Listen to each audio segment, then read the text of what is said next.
I will start with my left and do roll call. Mark Christiani, Chief of Police for Fountain. Mark Chacon, Commander, Colorado Springs PD, voting member. Denise House, City of Manatee Springs, voting member. Dr. Emily Rachel-Tinsley, Office of County Coroner, voting member. And Jamie McConnell, proxy for Fire Chief Randy Royal, Colorado Springs Fire Department, voting member. Eric Carnell, El Paso County Sheriff's Office, proxy, voting member for Sheriff. Tom Bronski, ER physician, non-voting member. Matt Revere, affected parent, non-voting member. Michelle Wolf, Telecounty Public Health and Environment, non-voting. Jake Marcus, proxy for Undersheriff for Tulare County Sheriff's Office and voting member.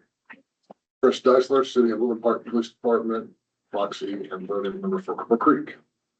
Lauren Nelson, El Paso County Commissioner, voting member. Kenny Hodges, legal advisor. Amanda Grant, fiscal agent and facilitator for the council. Eric Stone, Tulare County Commissioner and Vice Chair of the Board. Lynette Criverson, President of City Council of Tulare Springs and Chair of the Board.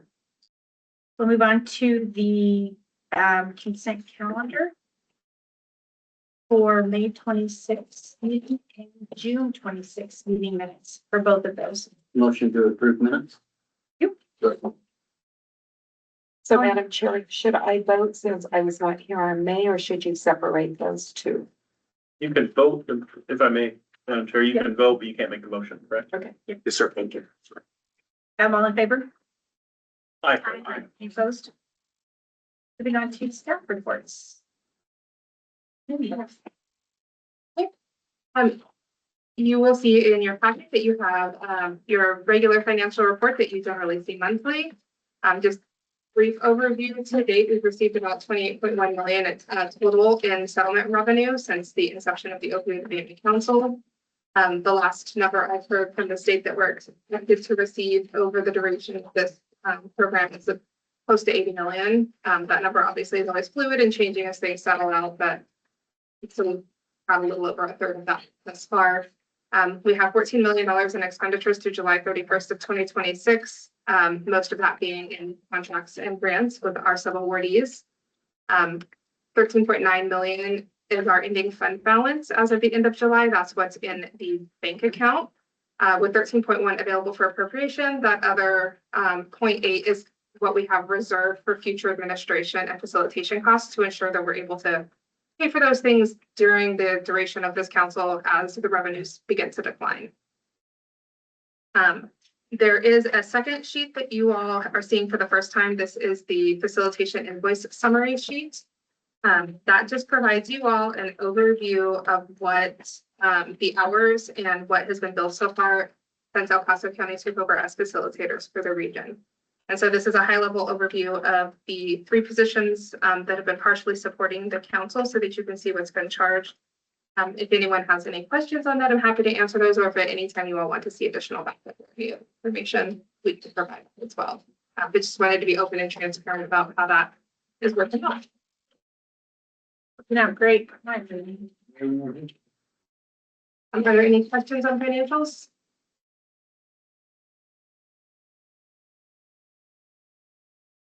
Moving on to administration updates. The fall funding cycle is currently open with the application deadline as September 1st of 2026. As of this morning, we have received 7 applications so far. Staff will be working to complete an initial administrative review of those applications to ensure that they meet the criteria that this council has set forth, as well as the criteria that the COAC requires. After that, all of the applications, whether or not staff think that they are eligible, will be provided to you all with recommendations.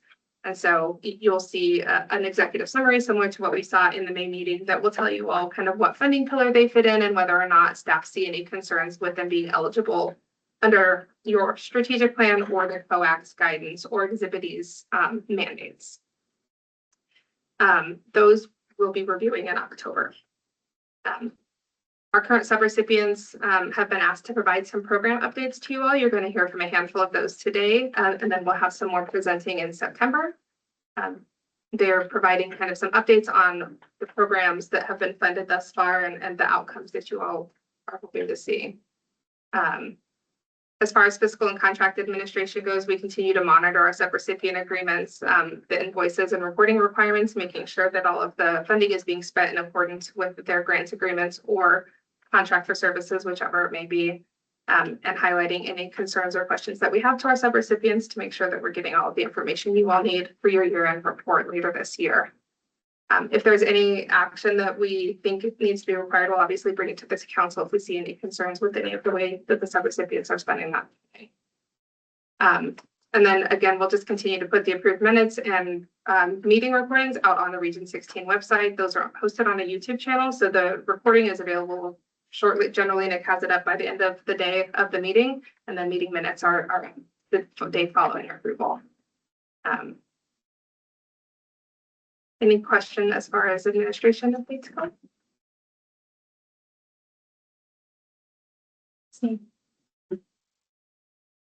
The COAC updates. Yep. The next slide, I don't remember my heart. Okay. So you'll see in your packet, you have a stapled together PowerPoint presentation that has dropped above the header. This was presented by COAC at the last statewide meeting. They're proposing a regional plan monitoring framework at the state level to start monitoring the way that regions are spending their funding a little bit differently than they have been thus far. So far, we submit all of our reporting. They kind of review it for accuracy, ask us any questions, and then it feeds into their dashboard. What they're looking at doing is designing a framework to kind of filter regions into tiers based on what they consider compliance with how they think that this funding should be being spent. And so what they're looking at is our spending progress, so our spend down ratio, our drawdown ratio, and our rollover ratio. So they want to look at our regions pulling the money down from the cost database in a timely manner. When we pull the money down, are we spending it within a timely manner? And then how much of that money are we rolling over from one 2-year plan to another 2-year plan, indicating either priorities changed or we didn't spend the amount of funding that we thought we were going to spend.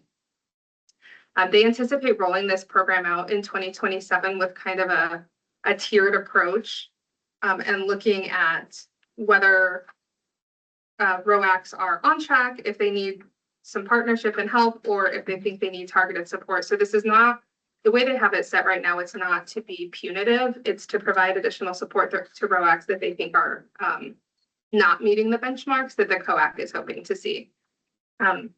So this current framework is all in draft form. There will be another meeting, I believe next month, where we'll be discussing this again. So if any of you have any feedback on the way that they've proposed this framework, or you see something that maybe gives you pause or hesitation, please feel free to let me know so that I can take that to the statewide region meeting and make sure that any concerns you all have to the attention. When do we need to give you that feedback by? If you could have it to me by like the second week of September, usually the meetings are towards the end of the month. And even if it's after that, I can always send it up to Jack. He's pretty good at accepting it.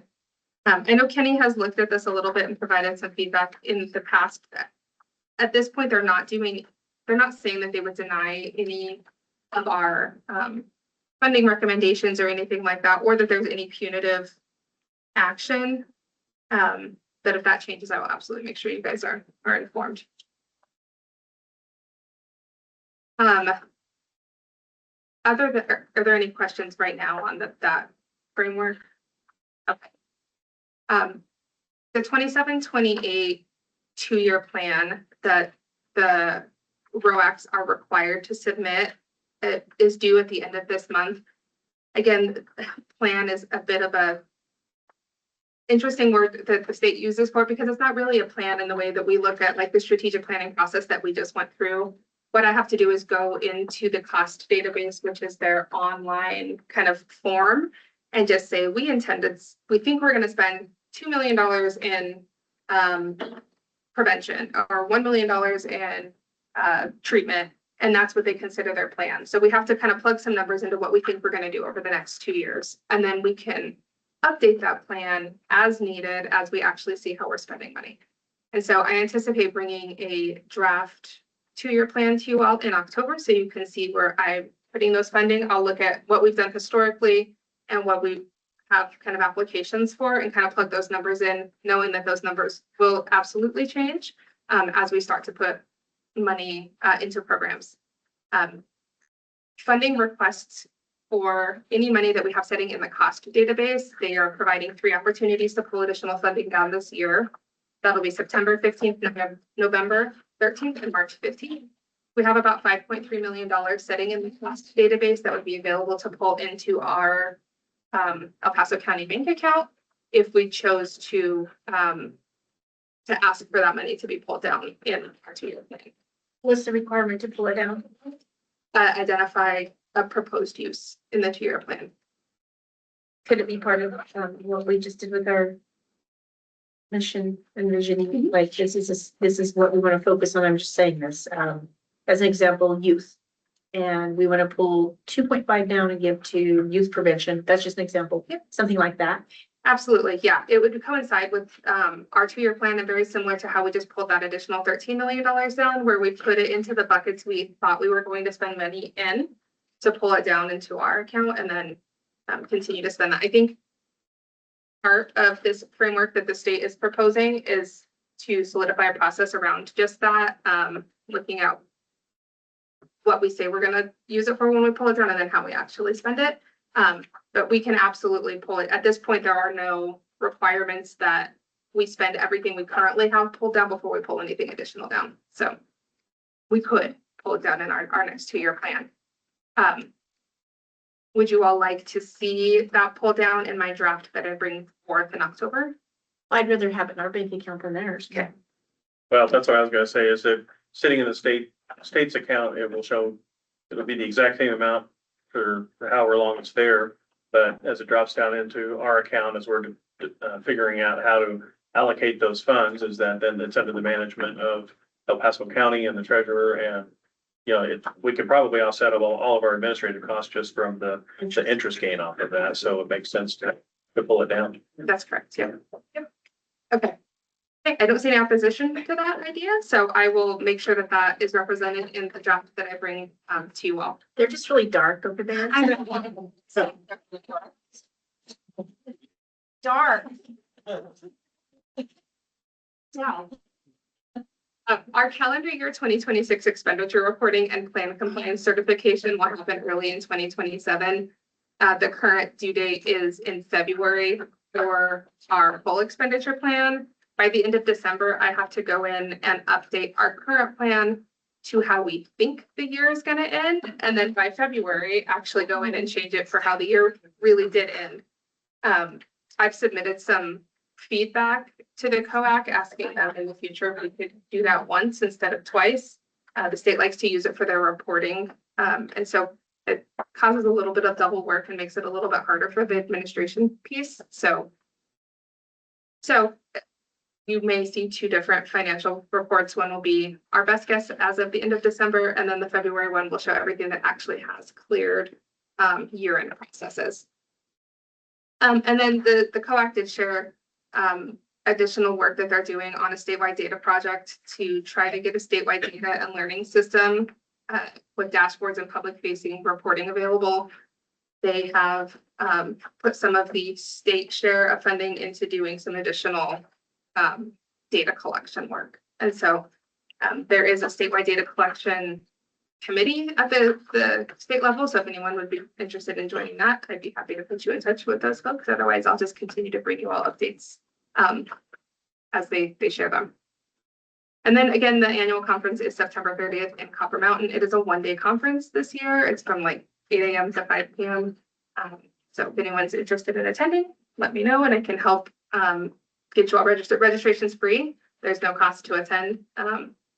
Just have to register so they kind of know who to expect. Any questions about COAC updates? They're now in the light. So Yes, now we can. have to wake up. Okay. On to 5 with the non-voting subcommittee member recommendations. Yeah, so I'll do that.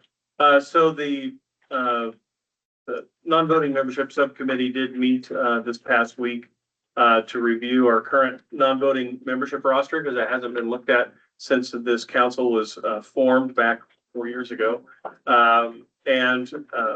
So just officially under Article 2, Section C of the council's bylaws, provide the agreement for the ROAC provides for non-voting representation for both counties' public health and human services departments, which are Michelle, for example, and those are already there, as well as municipal representatives that serve on a rotating basis.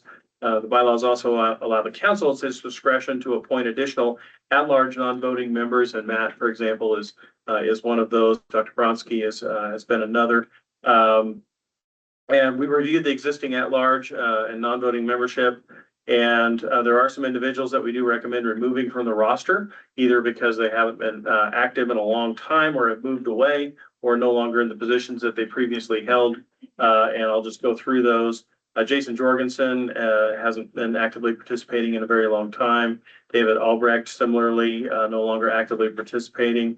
Jack Briggs, who's former director of Springs Rescue Mission, is no longer affiliated with the organization and no longer active with the organization. We did receive notification from Dr. Bronsky that he'd like to step away from the council. Is that still your desire, sir?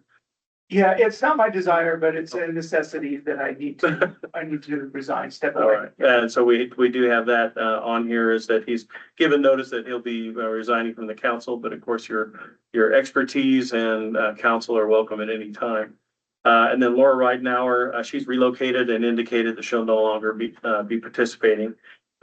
So we are recommending that those 5 people be taken off the roster. We do recommend the retention of Matt Riviera as a at-large non-voting member based upon his continued participation, and we certainly value him. And the subcommittee further recommends that the council to not reopen the application process or appoint additional at-large non-voting members at this time. And that's primarily due to the expert advice that people like that might provide are readily available to us, and they've been here, and so we didn't see a need, and we didn't have anyone that had come forward that we felt would replace anybody that had stepped away. So we are recommending maintaining the non-voting subcommittee membership.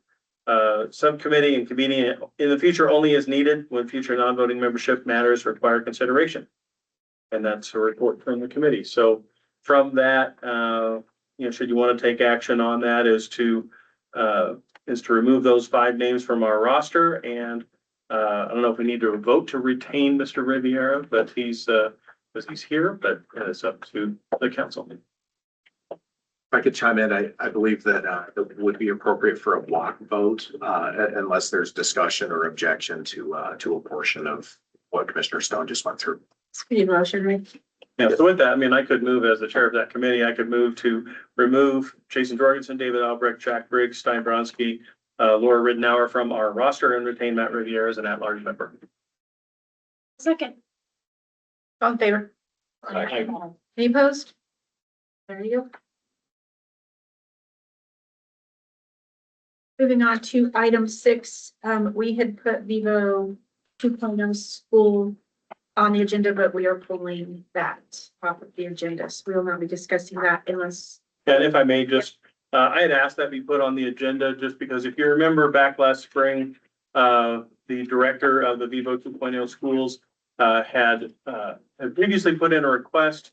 We tabled that request to the next funding window, and but she also expressed that they had some timeliness about their request because they've received a COAC grant about opening the Vivo school here in Colorado Springs. And so I'd ask for them just to be placed back on the agenda because of that timeliness, but then also ask that staff follow up with them and see where they were.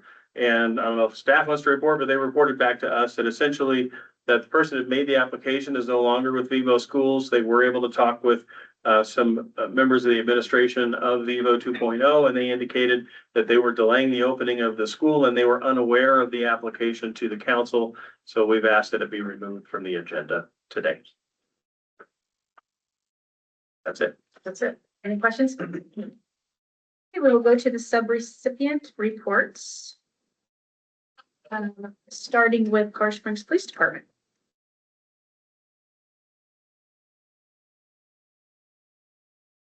Buddy.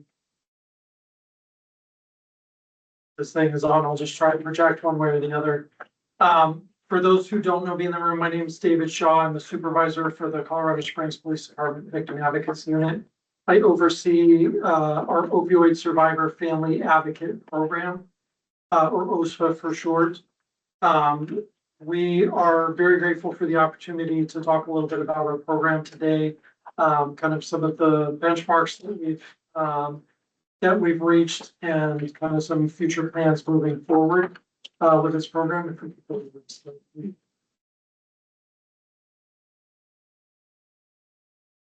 All right, I did not realize there were animations in that, so apologies for that. So just some kind of key program outcomes overall, and I'm focusing on 2026 year to date, so I'm not going back into last year, but just a little bit of background on our program to begin with. We hired our opioid survivor family advocate, or OSFA, in January of last year. Her name is Pikes. She's been doing an amazing job since she's come into this program. And really just kind of made the project her own and really built it out as she's gone along with kind of my support in the background.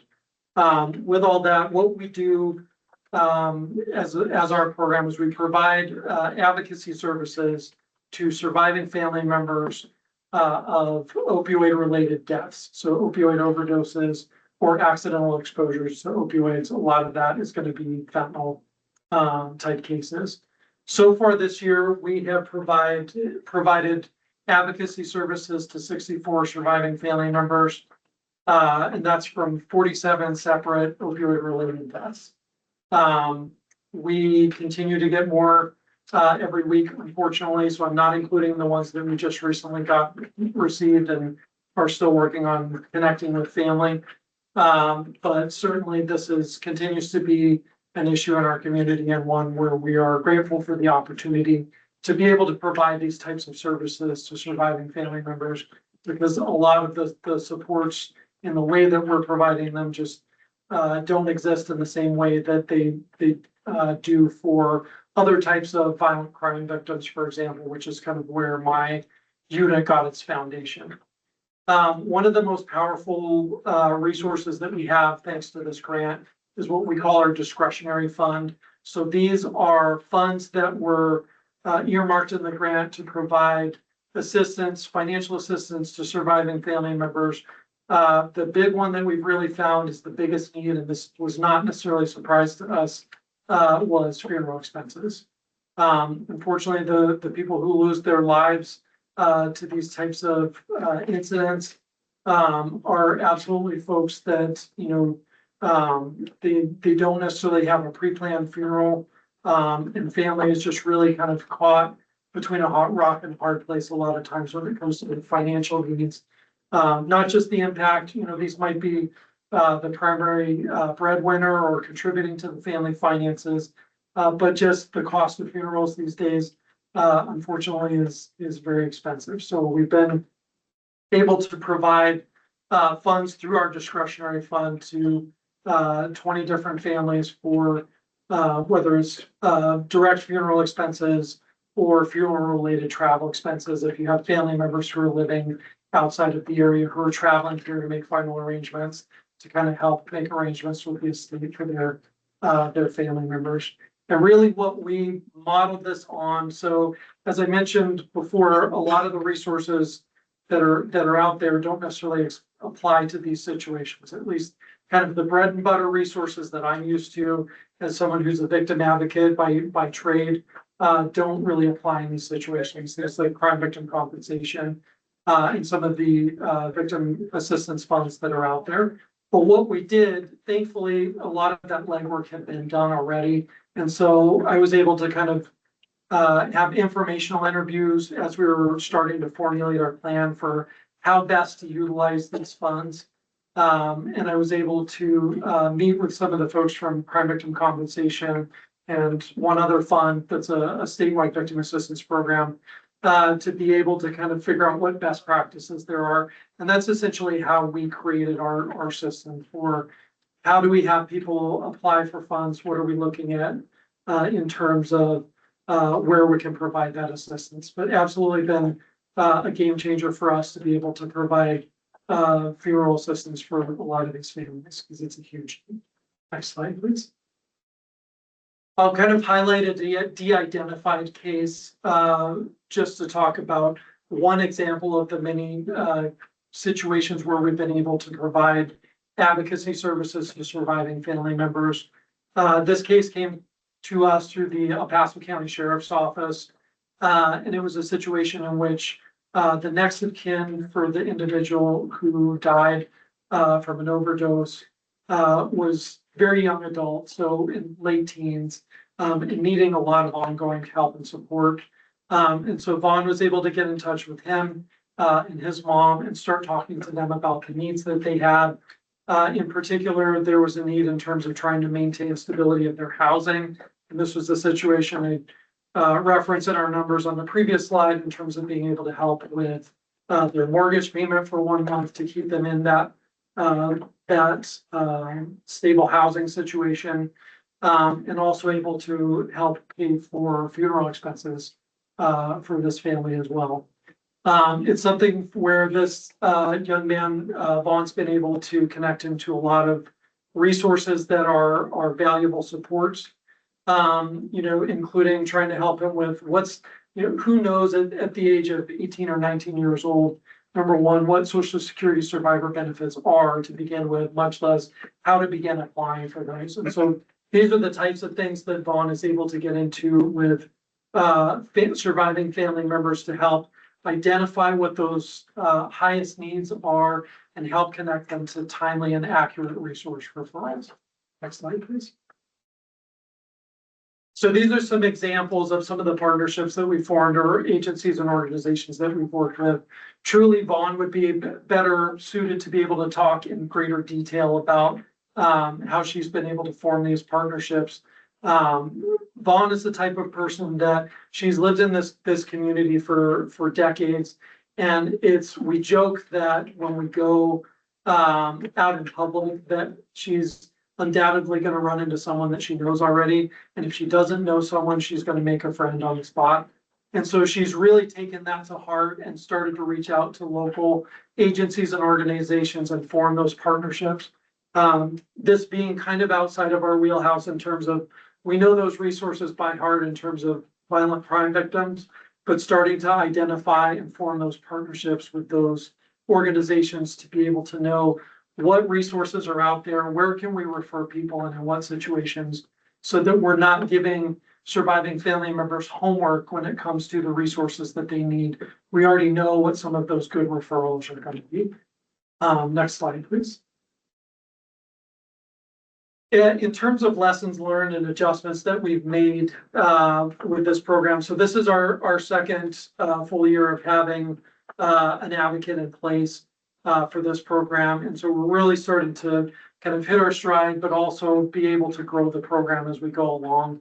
And when I sat down with Vaughn the other day to kind of pick her brain about some of the lessons learned that she's had from this, one of the things that struck her is just the diversity of situations and needs that these families, these surviving family members had. And so it's really something where we emphasize meeting people where they're at in terms of emotionally and kind of their process, their grieving process, and trying to help them identify what those needs are for them, and kind of tailor that response to them individually. And even within a family, you could have 5 members of a family who are all going through the loss of the same family member, but their grief process is going to be different for each of them. So just trying to tailor that. The other big lesson learned and kind of adjustment that we've made in terms of pivoting with our messaging within our own agency and kind of partner agencies within Fort Judicial District is just getting the word out at the patrol level in terms of those are the officers that are going to respond to those situations first.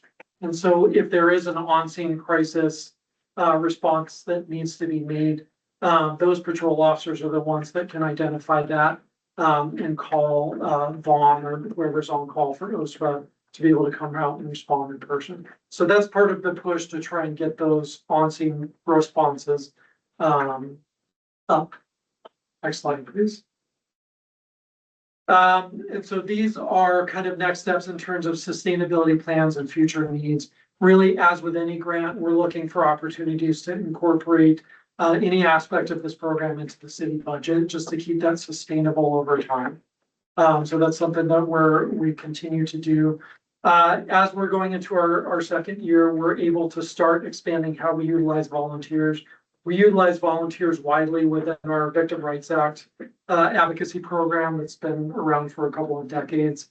But we kind of in our first year had to get our feet underneath us before we were able to successfully utilize volunteers.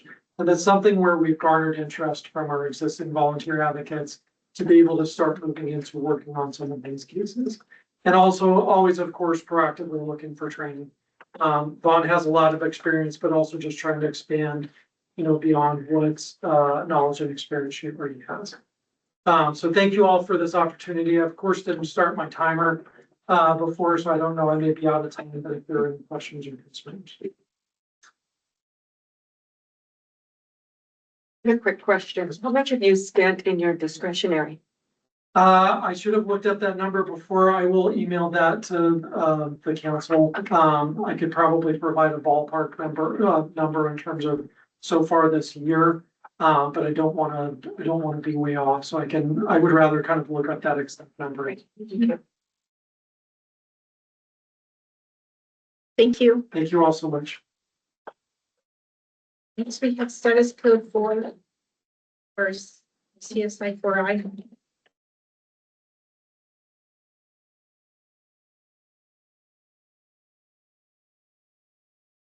Can see me or it's separate from one. This one, All right, so good afternoon, everyone. I'm Dr. Nan Brush, and I'm with Status Code 4, and we've been doing our work with you. Also, we're just doing development of a train the trainer class and also a peer support class or advanced peer support class there. Next slide, please.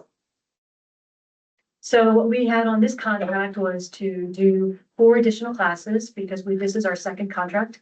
So the first contract had us develop actually the courseware just for a general opioid class that addressed both first responders and medical practitioners. With that, we developed an online Moodle module component, the film that was sent out to you guys last year, and then also the general classroom. This second contract taught that same class 4 times, and then we expounded on that course with a train the trainer class and then also an advanced peer support class where peer supporters would learn how to come alongside their peers that are struggling and be able to have that tough conversation, especially if it's dealing with any type of opioid misuse and that kind of thing. And when I'm referring to peer supporters, I'm talking about the individuals in the virtual that are certified peer supporters in their programs there. So to date, we've actually been doing quite more than what we signed up for. We've done actually 6 classes now. We've reached about 155 individuals with just a standard class. We were asked to take this out to the Lyman area through the Pikes to Plains, ROAC, or not ROAC, excuse me, the RETAC, and teach both El Paso County EMTs and paramedics along with Elbert and also Lincoln County. So we've expanded the course out as far as that. Next slide, please. And so we also have deliverables that we'll be providing to the ROAC. And so I've got some handouts here, and what you'll see are one and pass it down. You see that we have a panel coming up on the 24th of September, and this will be at UCCS. So we are partnering with Mighty Hill and the Resiliency Institute. And so we have a 4-member panel. And what we'll be doing is we'll be showing our film, and then we'll be having that panel, and if anybody needs to be part of that film to provide their expert testimonies and just discussing the This was funded under the ROAC program. And then the other part of this is the actual student note taker guide, which will provide all of the trainees that go through that. And I thought this would be a good thing to provide you because it is background information from the first responder practitioner's perspective on, you know, how, why you're doing these issues can occur in your cases, along with the comorbidity of post-traumatic stress or actually any other mental health issue with chronic pain. And oftentimes what happens is we have both professions have very high occupational stress injuries. They're also exposed to a lot of trauma and a lot of other stuff. And so if they're carrying in mental abuse and then they get injured on the job, if they haven't resolved those mental challenges, then they're just going to get exacerbated. And it can become a vicious cycle. And having access to opioids could potentially compound that because the body gets used to the painkillers and then you're going to be seeking more. And so we tell folks, if you're dealing with any type of mental health issue, get it taken care of now. It's not a matter of if, it's a matter of when, and occupational stress injuries happen very often and show that vicious cycle. And that's why it's so important for us to be getting it trained out to as many departments as possible. And that's why we established the trainer program. So it isn't just our organization that goes out there. They get literally the entire curriculum in a box and they can take it out to their departments and treat it. And then we also have the peer support program. So now our peers will be armed and ready with the references and resources they need to come alongside those peers and then get them to the next step. So that's really the crux of our program there. Next slide, please. Here are some brief success stories with the community impact. You can see the first comment that came out of the feedback directly relates to my line of work as a firefighter and peer supporting, coming straight from someone who has been there, and that's a huge benefit. So with our organization, we're former first responders, former military that are out there teaching guys. So we understand the culture that they're in there. And then you can see a couple of other comments there from that. Next slide, please. And through this, we've been able to foster our continual relationship with Lyda Hill Institute. It's been going extremely well there. We've also increased our relationship with Carson, and we've been able to with their firefighters with this, and then with the RETAC program. Next slide, please. So we've completed 2 full quarters. We're in the 3rd quarter of our 2nd phase contract there. Right now, we don't have any barriers.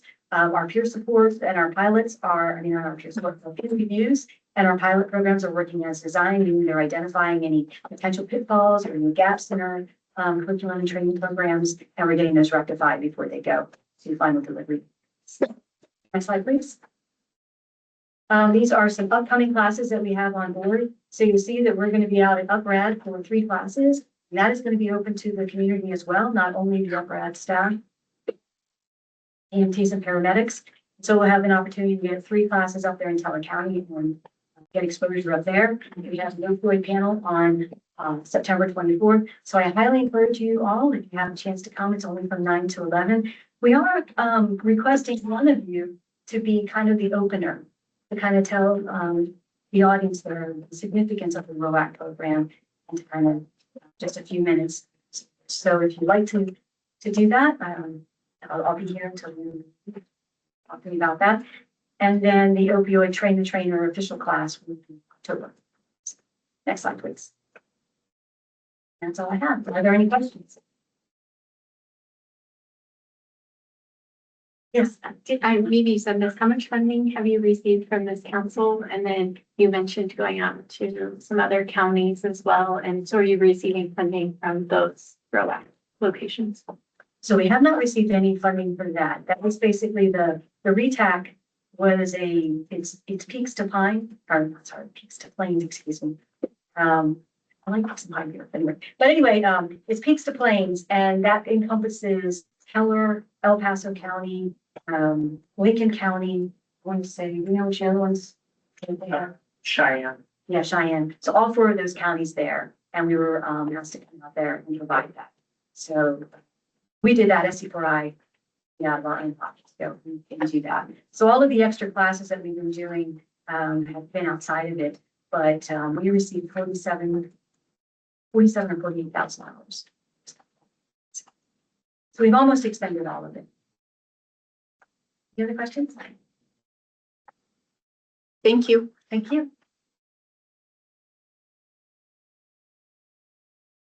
Next up, we have El Paso County Sheriff's Office.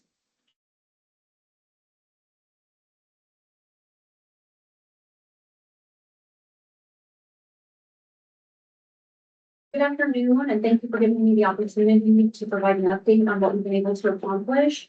And so far in 2026 with your support. My name is Naomi McKee-Bora. I'm the Behavioral Health Manager for the Detective Bureau of El Paso County Sheriff's Office.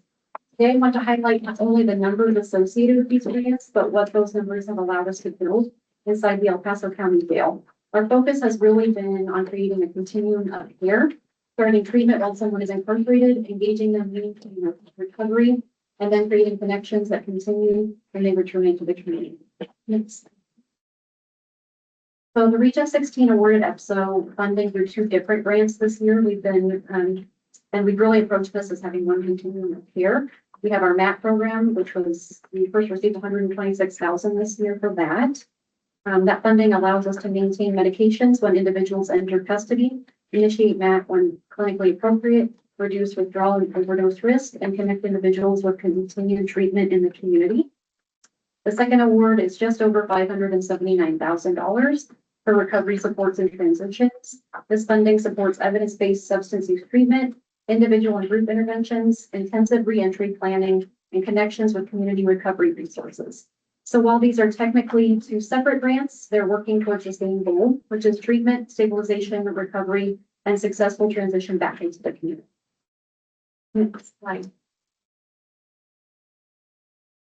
So one of our biggest accomplishments within our MAP program has been beyond simply continuing the medications for individuals who are already receiving that when they come into the jail. With this funding, we're able to identify eligible individuals and actually initiate evidence-based MAP while they're incarcerated. Through June 30th, we've had 760 individuals access MAP while in the jail. We've completed 309 new MAT inductions and 443 individuals were linked with a community MAT provider upon release. The last number is particularly important to us because our goal isn't for treatment to end when someone walks out of CJC. We want the treatment started or maintained inside the jail to have somewhere to continue that in the community. And our community partners have been really awesome with us to make sure that that doesn't lapse when they're leaving the facility. Slide. So our recovery supports, the second grant has allowed us to significantly support substance use treatment and recovery programming within the facility. To the end of June, we had 590 incarcerated individuals who received SUD services. Our clinicians completed 209 SUD groups, representing more than 1,800 participants, and we were able to make contact with 1,800 people. What I want to emphasize here is that we're not approaching recovery as one intervention or one class. We're trying to create multiple opportunities for someone to engage through evidence-based treatment, individual support, group treatment, transition planning, and community connection.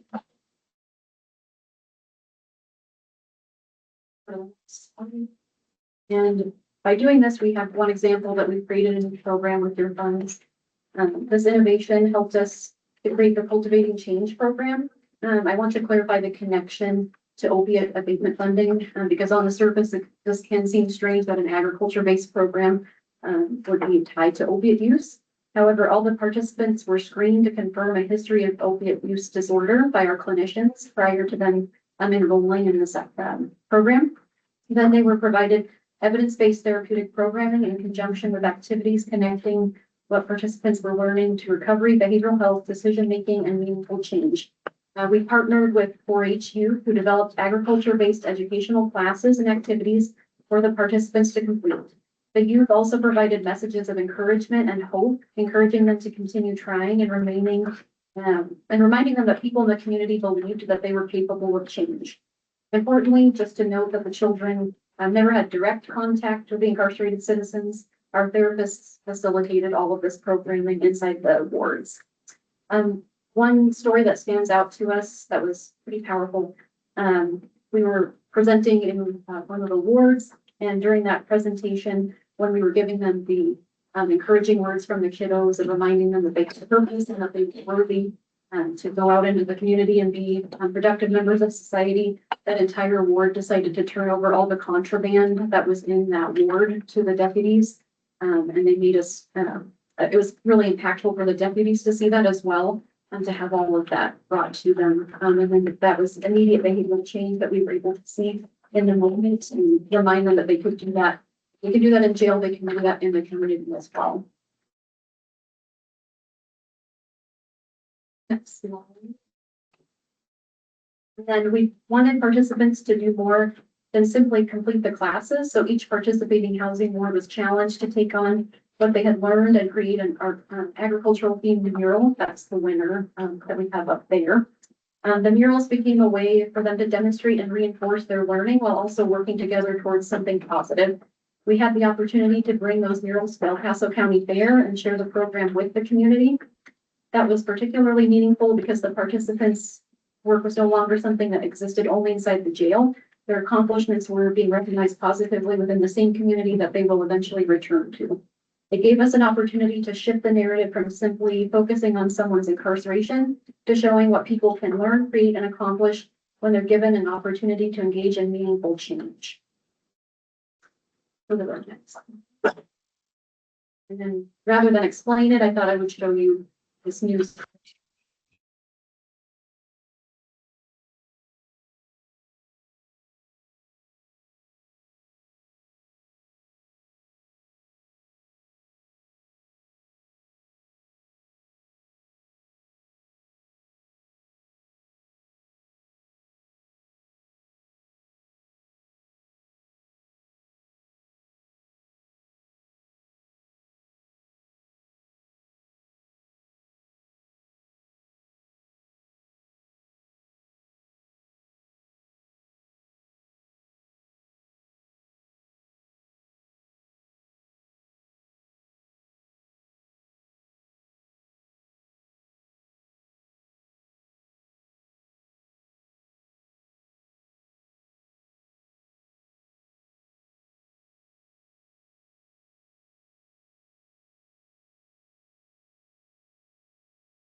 So I just think that that's very meaningful, the way that they presented that story. It was so wonderful to be a part of that and to see how it really impacted the incarcerated citizens. 250 of them completed the program, and 175 of them were connected with Colorado Department of Agriculture, as well as local El Paso County ranchers and farmers who are willing to work with them to give them employment and help them start ag businesses, because 175 of them were so interested actually in using the skills that they use right now, not so productively, where they were able to potentially use their skills to start ag businesses as well as become entrepreneurs, as well as work with Colorado Department of Agriculture to find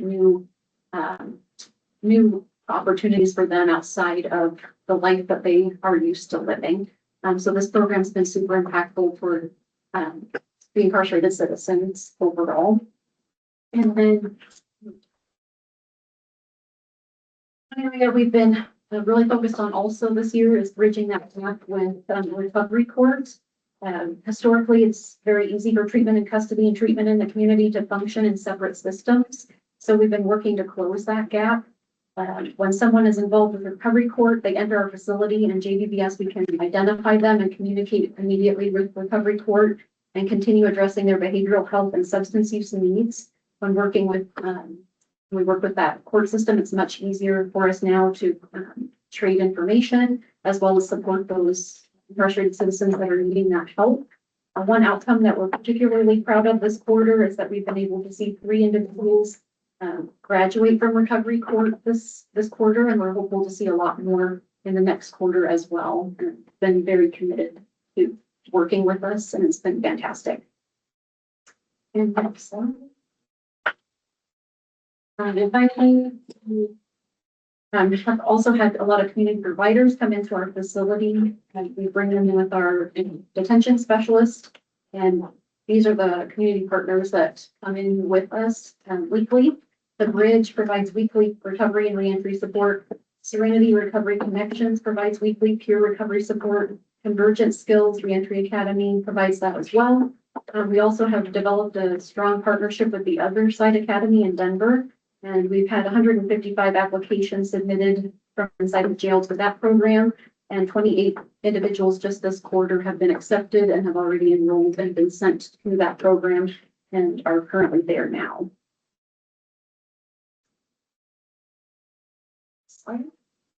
Just thank you so much on behalf of the El Paso County Sheriff's Office for giving us this opportunity to make a meaningful impact on the incarcerated citizens and find unique and positive ways to hopefully reach them to reduce recidivism and reduce the substance use disorder that we are seeing, as well as the opiate crisis. So thank you so much.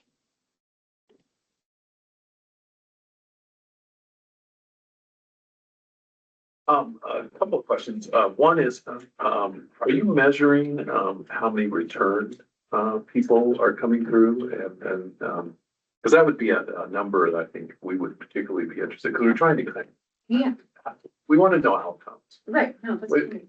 How many people you serve? Okay, that's great. Yeah. But we want to reduce that number. Exactly. So we want to know if we're achieving good goals, right? Yes. Not just, providing a bed. And I want to also back up and I want to say thank you. Because we have a huge gap in Colorado Springs, and that is we just don't have a mental health hospital to really serve people in need. And unfortunately, we're using jail as our mental health hospital. And it doesn't go over well with our public because we're criminalizing homelessness, in a sense. And there's some truth to that because we don't have any other system. So it's just the reality. But it's something we have to kind of work with what we have. And so I want to really express my deep sense of thanks that you really are picking up a ball that we just don't have within our city that needs to be looked at in a better way. But anyway, I do want to try to understand what I want to see what numbers that can show outcomes, like how much success you're having, we've had this this percentage less of people or return or those kind of things. Yes. And those are on the quarter 1 and quarter 2 numbers that we submit to the board. Okay. I apologize. I should have put those on the slides. Those are. So they'll be in your basic report. We didn't get that right. I'm sorry. I apologize for being late. But okay. Yeah, we submit those. So Okay. you guys can see the recidivism. This quarter, we did decide to change it up a little bit to hopefully target recidivism a little bit more intentionally because it's so hard to track that. Because for instance, maybe they came in for a substance use charge the first time, but when they come back again, maybe it's a domestic violence. So we're trying to determine, does that constitute as a recidivism for the opiate? So maybe they don't have the opiate disorder anymore. Maybe they've got that handled, but now they're in for a DV charge. How do you track to make sure that you're accurately giving numbers and stats to you guys so that you can see like, hey, this human, they no longer are having their opiate concern. Now they're just dealing with, relational issues. Trying to figure out how to give you the most accurate numbers. So we have been changing that a little bit. So you'll notice on Q3 when we submit those in September, that we have broken it down even further into recidivism so that you guys can see that a little bit more in depth. Are you using any form of HMIS at all? Are you entering any data on individuals that are coming through? Are you participating with the state? Not currently, but I'm not aware. It's difficult because you're legal. I know there's complication there. I'm not legal, so I won't pretend to know why sometimes that's a problem, because medical has the same issues. Those are two areas where we can't seem to get good information. We can't get information out of our, like, our hospitals can't report that we're having that, client A, we'll just go with client A. We don't know how many times he's been in jail, and we don't know how many times he's been in the hospital, and we don't know. So when we have a social worker that's doing an amazing job, it would be great for them to see that kind of history. So trying to kind of have a way for you guys to participate at whatever level you could to kind of deliver a record that, when one of our social workers is out on the street, where they sometimes obviously end up after they get out, that they kind of know what they're dealing with and can have some kind of understanding. But we've got to figure out some of that kind of insight. So that we have to work at it as a community level. So everyone needs all the information they can get to make the best informed decision for it. Even when our HOP team is out and about, they would love to have greater information on client A, and what his background is and stuff like that. But that it's not being communicated because of obvious sometimes restrictions, but so we can find some things that can be put there, right? So. Here you go. Okay. That was something that we could do. That's again above my pay grade. I do if I have to talk to and staff and sheriff.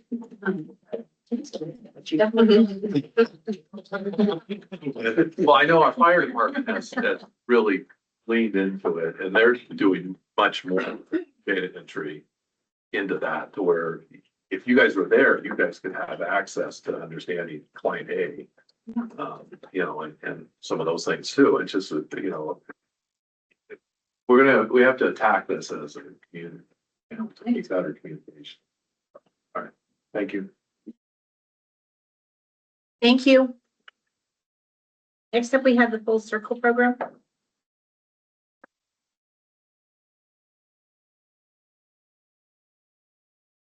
Oh, ladies and gentlemen, how you guys doing? I was a little nervous. I wasn't going to be able to make it. I'm very grateful to be here. I'm Ben Spencer. I'm the National Director of the Full Circle program. I was the Colorado program director, but we've had some changes in leadership and things have gotten a little bit weird, but we're on our way. So first things first, there actually aren't, and I'm glad I was sitting here for this. There aren't any metrics in this besides what was requested. But a couple months ago, I brought you guys a one pager that had a bunch of our metrics over the past while, the grading period. Y'all awarded us $213,500, and we will have spent every cent of it by the 31st of this month. So we are set and on track to be doing everything that we promised we would do. Ideally more, it's been the goal. So this is our impact for the year. If you want to go ahead and switch to the next slide, that is a photo though of, if you'll go back real quick, just to make it make sense. That's a photo. We did a higher power as you understand it meeting, which could be anything from positive peer pressure to whatever religious organization they're associated with about 175 young people on a beach in Nebraska at Lake McConaughey.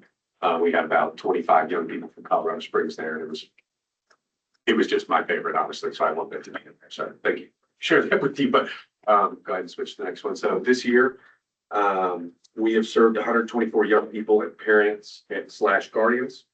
We provided 775 individual appointments with young people and families. 52 parent-to-parent support group meetings. So those are not staff facilitated. That is fully peer-to-peer. That's moms talking to moms, dads talking to dads. There's one of those every weeks out of the year. 113 community outreach and partnership meetings. That's with different people in the community, every kind of clinician you can possibly imagine, treatment centers, institution of any kind. Anywhere that there's young people, we have attempted to be there, even if it's the skate park. I don't care. 104 peer support group meetings that were hosted by young people, some of which were staff facilitated. For the most part, they're facilitated by the support group itself. 15 statewide events connecting all 6 of the Colorado locations. So the Colorado Springs young people have friends up in Centennial, who have friends up in Denver, who have friends going all the way up to Windsor, and they all stay together and hang out and kind of nomadically travel between support groups throughout the week, which is pretty wonderful. 10 statewide events, including young people, parents, and guardians, families. That's supposed to be nationwide. I don't know why that's statewide. That's a miss on my part. I apologize. But 10 nationwide events. We have young people from all over the country come here to Colorado, one of our largest events, which is shown right there in that photo. We had about 450 young people that showed up, all sober.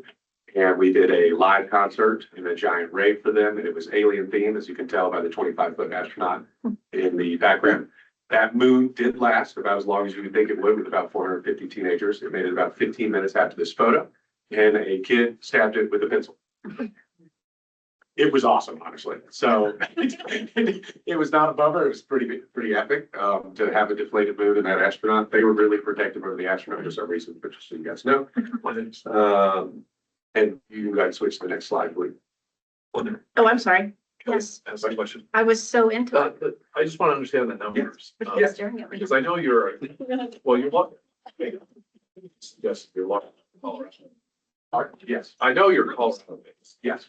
but Colorado is the flagship for all full circles nationwide. okay. Yes. So were those numbers Colorado Springs numbers? That's Colorado Springs exclusive. Like, that's what I wanted. Yes. It didn't really quite say that. No, yes, just to make that clear, every number featured on here and every number featured in the one pager I gave you was Okay. Colorado Springs specific. Okay, Some of the data, there was 2 questions in that initial one pager that I gave you, that was Colorado as a total. We were having some issues with just data collection. Actually, the spine of our whole organization is sitting back there. Her name's Kathy Miller, that's her. okay. The data makes me Like, when I see numbers, I just have to understand the scope, Yes. is that all Colorado? Is it all the United States? Is it, No. So- That's just Colorado Okay. Springs. And actually, I'll talk about this later on, but we're really investing in Colorado Springs, Okay. just on a national level. There's gonna be some stuff All happening right, here. thank you. Of course. But so, for changes to the family, these are all testimonials from different parents that we've worked with over the last year. They were willing to share their testimony with us over this last little bit. We wanted to put these in the slide. We also have some from young people, but trying to collect those has been a little bit like herding cats. I do have them. They just did not get sent to me in time to make it into this PowerPoint. So I'm going to email to them to you guys separately. They started school over this last week, and been a rough week for some. So going back to school is always a little weird for teenagers. But my favorite one in there is Heidi and Regis. Our daughter's over 100 days sober. There's hope. And just knowing that family and it being such a, I know it's a rather short one, but knowing that family and where they come from and the fact that their daughter has 106 days sober is a really big deal for their family. And that they are that invested is a big deal. And we're willing for us to put their names on here. I was just very excited about that. And these 2 photos on here, one of those is from the support group actually sent me that photo. We did a retreat with the 18 to 25-year-olds where we basically they wrote down any form of dishonesty that they'd had prior to that moment, and went and shared it with a young person of their choosing, or chose not to share it and just burned it. But we did all that and then sat down around a fire, and a young man named Billy, who told me it was okay for me to share his first name, played guitar, and we hung out for a couple of hours. It was pretty awesome. And then the photo on the right was actually the large event that we most recently did. Kid was crowd surfing. It was pretty cool. And yeah, go ahead and go to the next slide. And then, so the things that we wanted to include in this was also just going, here's our goal here in Colorado Springs. We've been doing what we applied for the grant for as far as creating the infrastructure, growing the program, the hiring of additional staff, and really just trying to become more deeply rooted in the community here in Colorado Springs. And what we found is, in comparison to some of the other cities in Colorado Springs, you're kind of not someone till you are someone. is the way I would say it. Like, we talking to lots of different people in the community, they're like, totally. You do that, but until they can see a result there, they're not as willing to invest, which I actually respect. They don't just go, you're great because you said you are, and you're good at talking, so cool. They want to know that it actually works. So over this last 3 months or so, we've started receiving more referrals from different people in the community. We've reached out all over. But in the behavioral health and recovery space, we've worked with Sandstone Care, Peerview Behavioral Health, Red Point Center. I cannot read that other one. I have it down here. I'm sorry. NAMI, Colorado Springs, and NAMI Walks. Schools and education, we've worked with Goal Academy, Colorado Springs School District 11, as well as forming partnerships with some other districts that I didn't want to put on here because they're not formalized. And then Youth Family Community, One Chance to Grow Up, the Dale House Project, Forge Evolution, Cage Birds Initiative, and actually I hadn't heard of it. Maybe you would know more about that one. Project Icona. The one that's been honestly the most wonderful is the Dale House Project. They work with young people that are struggling to find jobs, struggling to find living, and they'll help young people get jobs, find a place to live, and just really work with them. And they really care about the young people they work with. And we've got a really good partnership going with them. They understand the way the program works and end up kind of sending kids back and forth. If they're not appropriate for our program, oftentimes they're appropriate for Dale House or vice versa. And sometimes we're able to collaborate. So that's been pretty wonderful. And then our strategy moving forward is just continuing to build deeper, durable relationships with organizations that regularly interact with young people. Because there's lots of them, everything, churches, schools, treatment centers, any therapists, clinicians.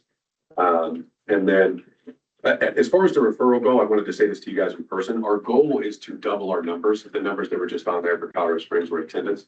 We would like to double those this year. I know that sounds rather ambitious, but based on our expansion in other locations here in Colorado, that's usually how the second to third year starts to go, because the support group becomes just a little bit more seasoned and veteran. There's some young people with longer sober. There's some young people that are capable of having tough conversations with other young people. And it's more meaningful when it's peer to peer. No one listens to 16-year-olds like 16-year-olds. And so as that starts to happen, it becomes almost a self-fulfilling prophecy in that way. And it just starts to grow. So we're anticipating that. And in anticipation of that, you can go ahead and switch to the next slide. Thank you. We're switching to the slide. Yes, so our goal over this next year is to continue to invest in staff development and hire another additional staff member, as well as an administrative team that can help with the data collection here in Colorado Springs, because it's just growing. We are actually in the process of developing a partnership with the Recovery Research Institute out of Boston, Massachusetts. They're out of Harvard Medical, to do a research study on what we're doing. Because it is evidence-based, it's 12-step based, all that stuff, but no one's really doing exactly what we are doing. And we would like to make it larger. Ultimately, it's the goal to serve the most amount of families and the most amount of young people. Now, the reason that applies, and I wanted to bring this up to you guys, we actually had some young people that reached out to some other young people in Dublin, Ireland, as weird as that sounds.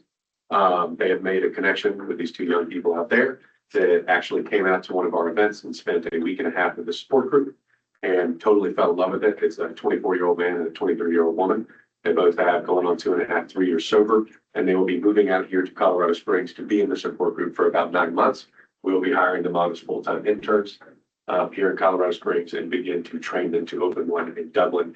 And we thought the right place to do it was Colorado Springs, seeing as that it's Olympic City and everybody's only here temporarily. It's kind of the weird, every family we're like stationed here for 3 years and then I'm gone. We're like, darn it, we got some time to work with this family and they're gone. So it just seemed like a good fit. And we love you guys. And I sit in council meetings all over the state. This one is the most to the point. I'm very grateful for that. So that is our presentation. I sent over the one pager again to the info at Region 16. That way you guys can take a look at that if you want to look at some of that data. And in our final report, it will also have all of that data in there that is specifically here for Colorado Springs. Do any of you have any other questions? Could you talk about, I agree with you on the peer-to-peer piece. What do you do to actually help train some of your youth in helping others? I mean, do they have a you have a formalized training or something that kind of like helps out? Nothing that is technically formalized, and because the difficult part about it is every young person's story ends up becoming their number one asset. So oftentimes it's teaching them how to communicate appropriately, right? Like an acronym that was developed by the support group that I think you'll find funny is PIS and CRAP. PIS stands for Properly Interpreting the Social Situation. CRAP stands for Communication Resolves All Problems. And you have to PIS before you CRAP. So you have to learn to go, what is the social situation? Who am I talking to? Am I being selfless enough and considerate enough out as possible to be able to communicate appropriately? Because if I'm not, I'm going to communicate terribly. And teenagers by nature, by design, are mainly self-centered. They're terrible at that. Right. But we end up walking them through that. And then to some degree, it's trial and error. That's why the support group is 18 to 24 months. Well, that's kind of what I was trying to get to. It's like, how do we, I mean, how do you elevate a peer-to-peer connection where when a fellow peer notices a friend or something happening, often they're left with, I don't know what to do. And that's why we have the staff.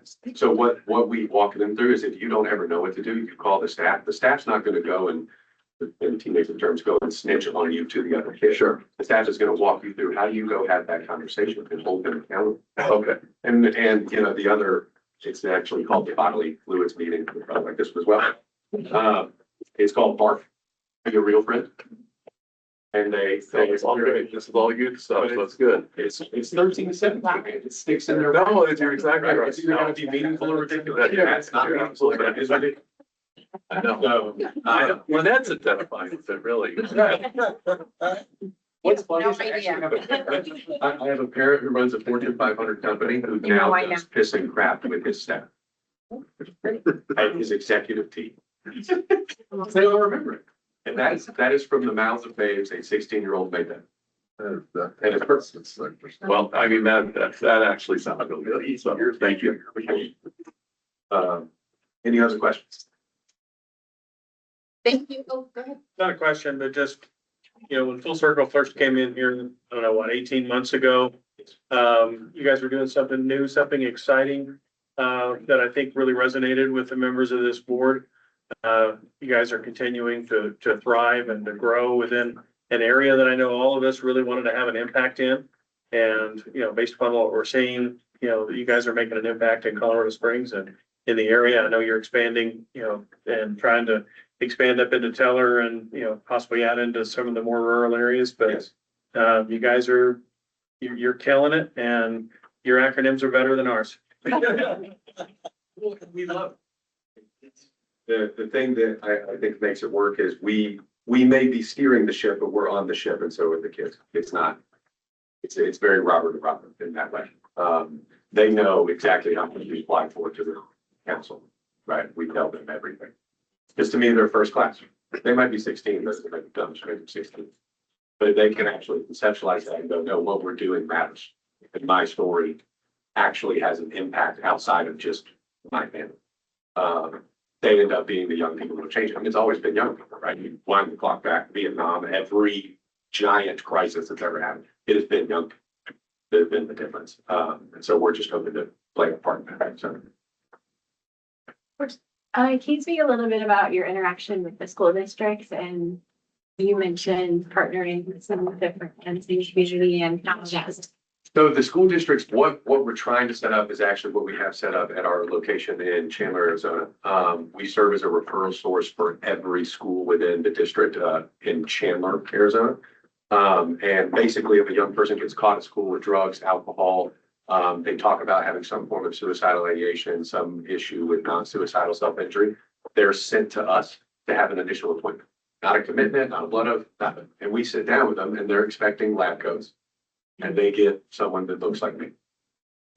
This kid walks in and they're mad. And our staff goes, what's up? You got busted, what's the deal? And they're like, you gonna snitch on me to my parents? He goes, no, it's me and you talking. And so our goal is to do that here in the community as well. What we've ran into is it's literally just on the business side. There's an insurance policy that we didn't have on our insurance that's specifically for schools.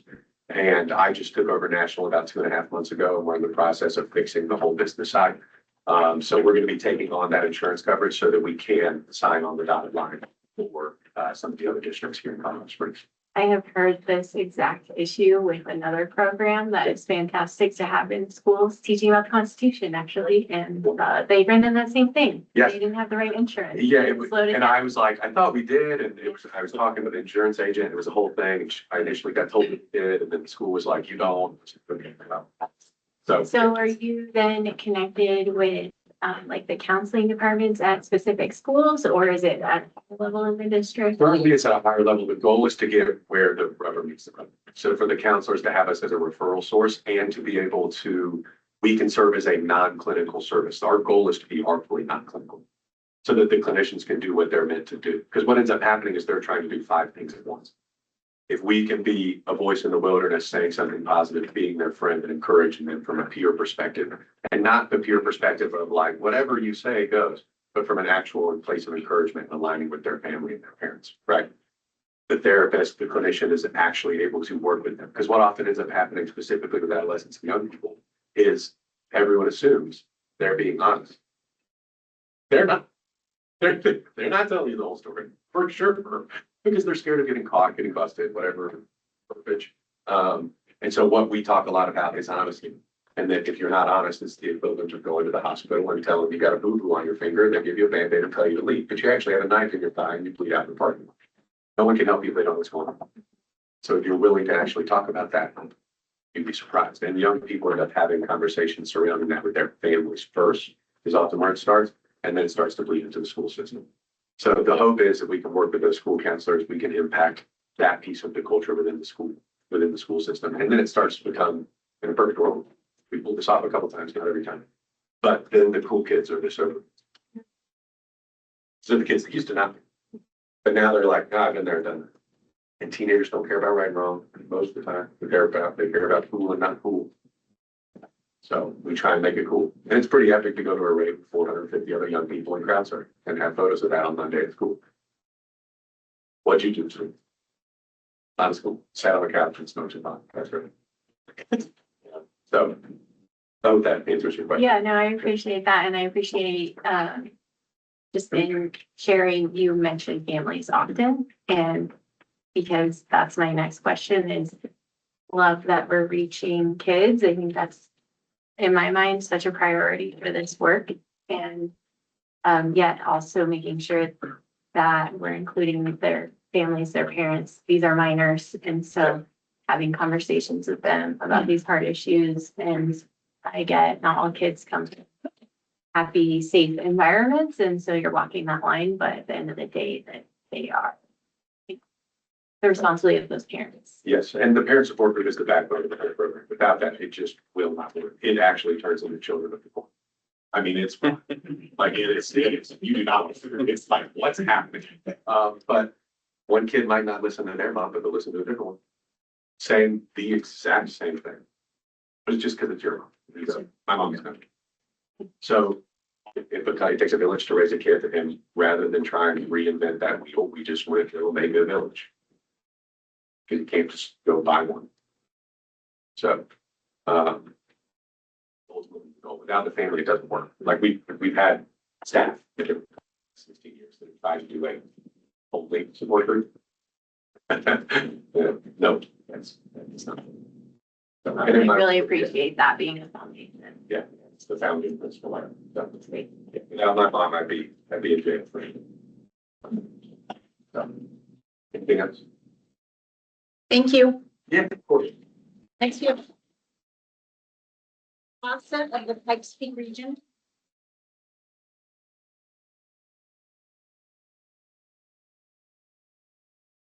Good afternoon, everyone. Thanks so much for having us, and thank you for your generous funding of $50,000 to the process last year. Appreciate it. I'm Angela Rose. I'm the executive director at. And you can see on the slide there, because of you, we served 34 children and 17 cases with your funding. 100% of the children on our grant did not experience re-abuse or re-neglect. Of the closed cases, 94% of the children were reunited with their parents, which we know is the best place for them to be. And 12 kids attended life skills classes, resource fairs, and summer camps. Next slide, please. Because of you, we were able to build a couple of new partnerships. We have connected with Hope Colorado Springs, and they're going to train our staff and volunteer advocates this September about new ways to think about addiction, substance use, the brain, and relationships that are impacted by addiction. It will give our advocates a new perspective and a new approach to use with families that they work with that are experiencing addiction.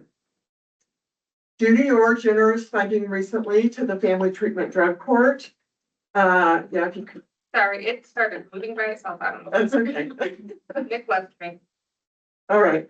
So anyway, you recently gave some funding to Family Treatment Drug Court, and they have asked us to partner with them.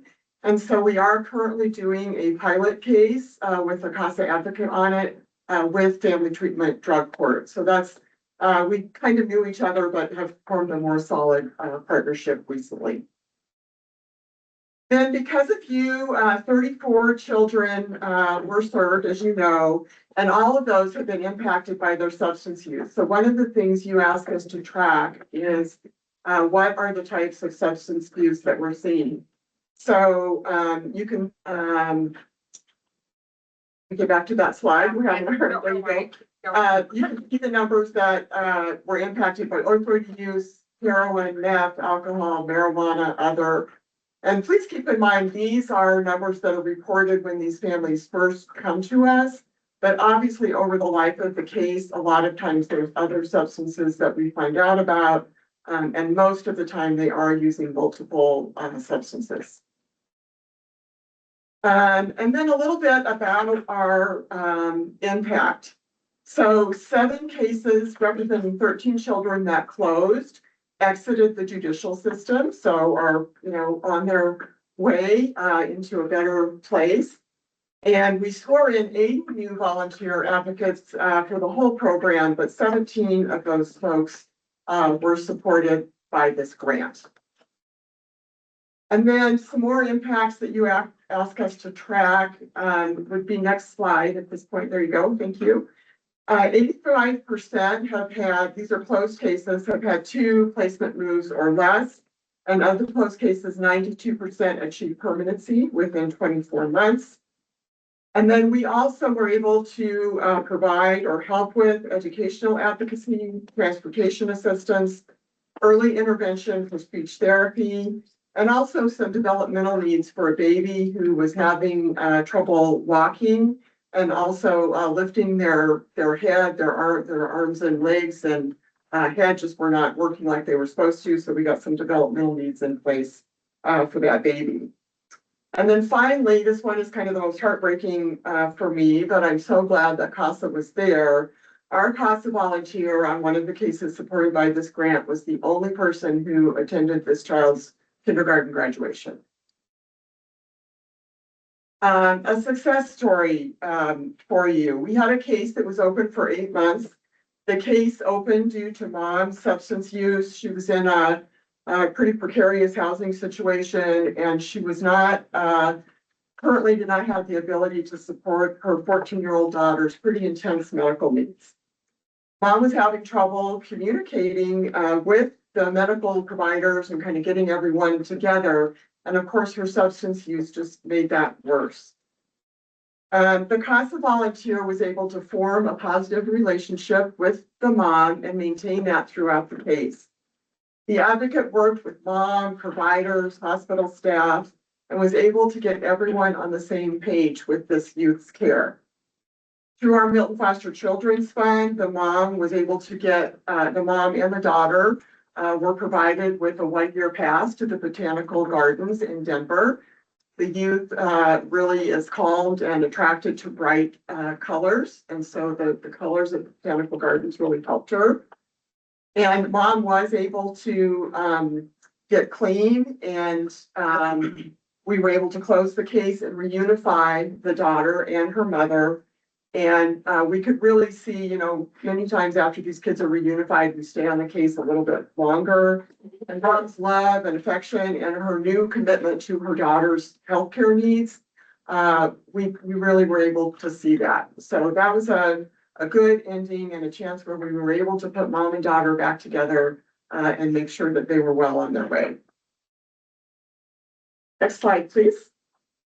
As far as our sustainability, CASA has worked really hard to be sustainable for the long term so that we are going to be there for as long as kids who are in these situations need us.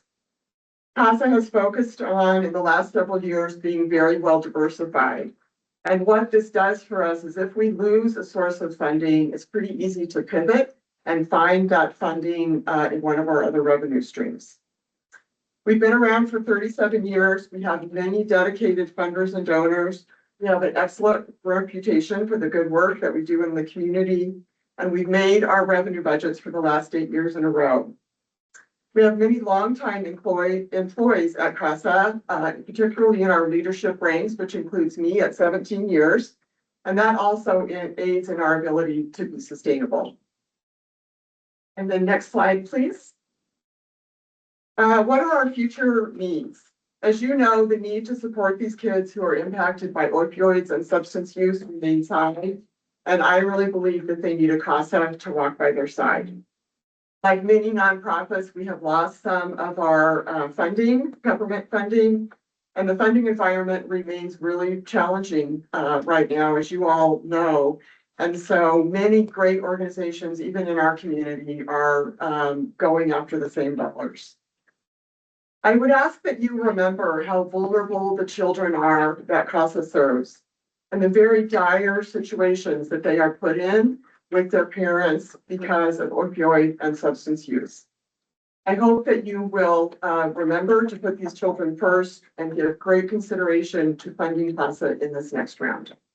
Thank you very much. What questions might you have for me?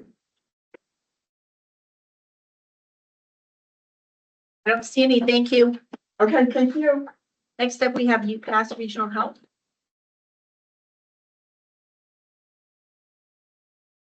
Hey, everybody.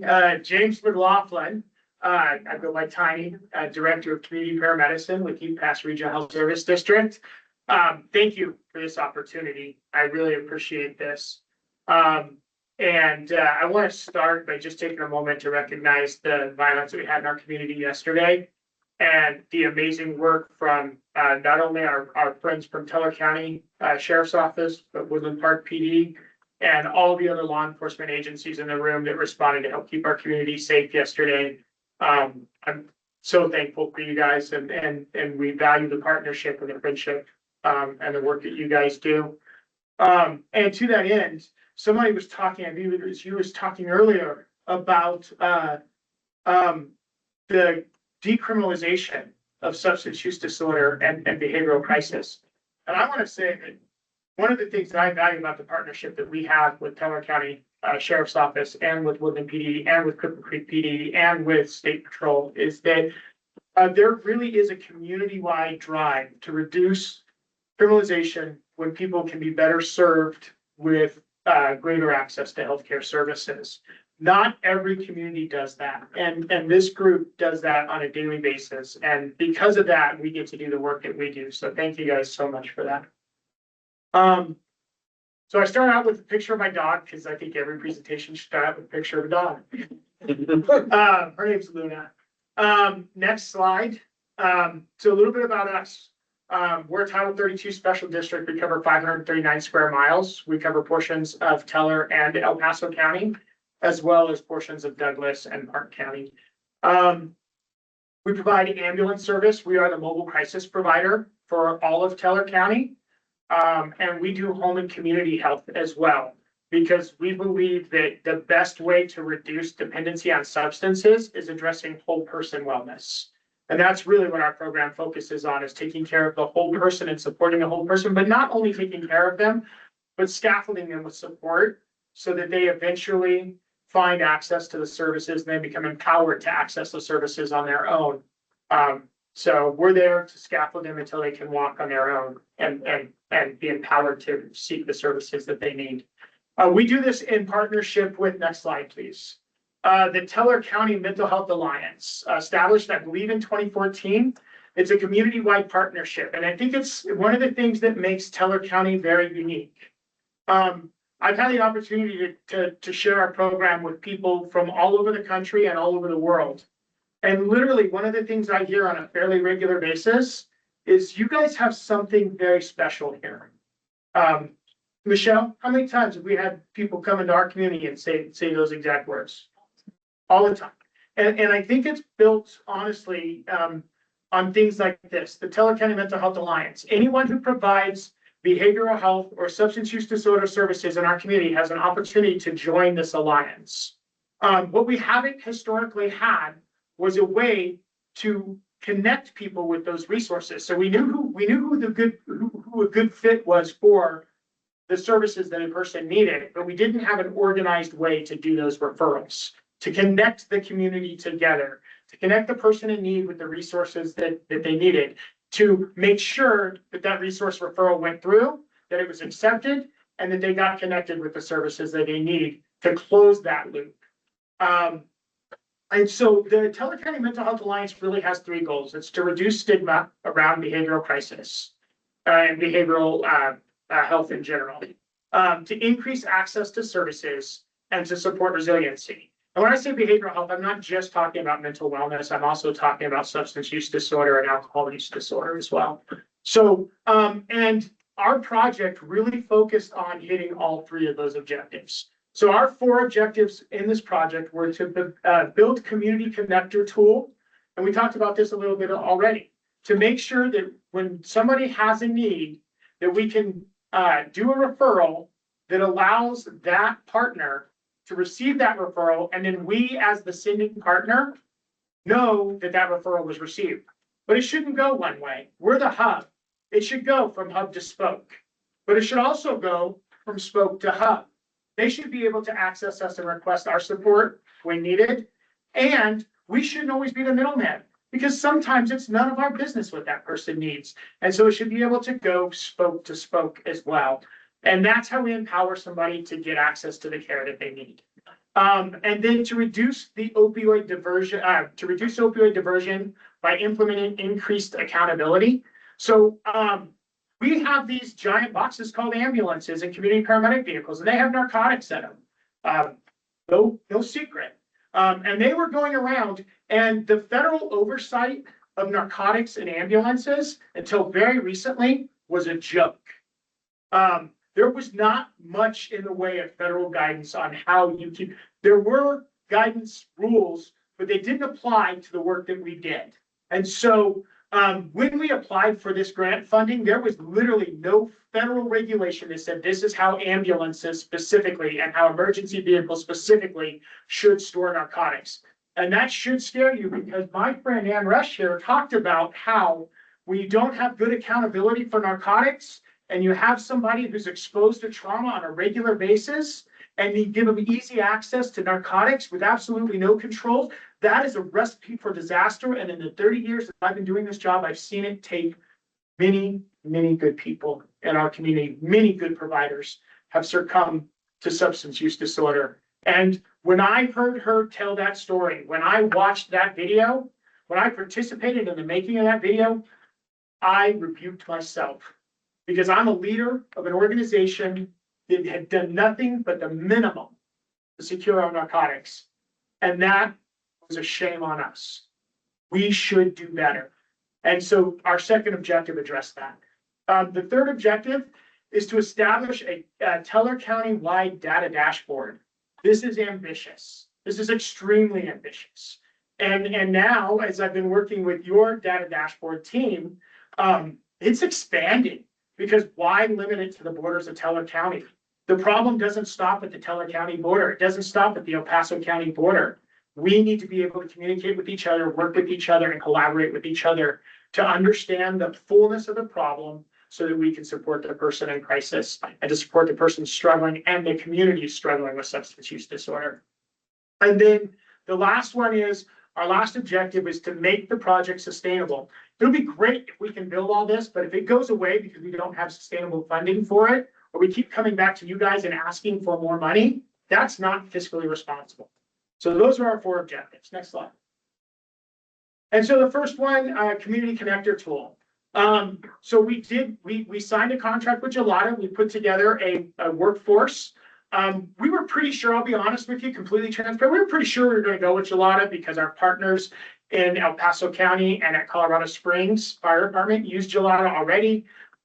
We knew Dr. Pinkowski, who was the guy, who was a physician in the ER here in Colorado Springs. He designed it.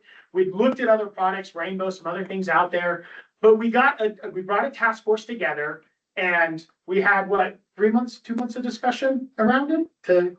Yeah, a lot of discussion, probably just to make sure that we were picking the right partner. And so we did pick the right partner, and our objective was to have 5 partners, initial referral partners. I'm happy to report as of yesterday, we are at 11 partners that have signed business associate agreements to share in the referral process, the hub and spoke. And I think we're gonna see that skyrocket as the program rolls out. So those are our initial partners. If you go to the next slide, I love this. I was able to find pictures of each of the agencies, each of the organizations that we work with, the people on those teams, and it's the people that make a difference. So those are our 11 partners, our first 11 partners that trusted our vision and enough to buy in and put in the teamwork to help us develop that. I'm happy to say the project is now in beta testing, and we anticipate to do our first live referral October 1st. So super excited about that. Next slide, please.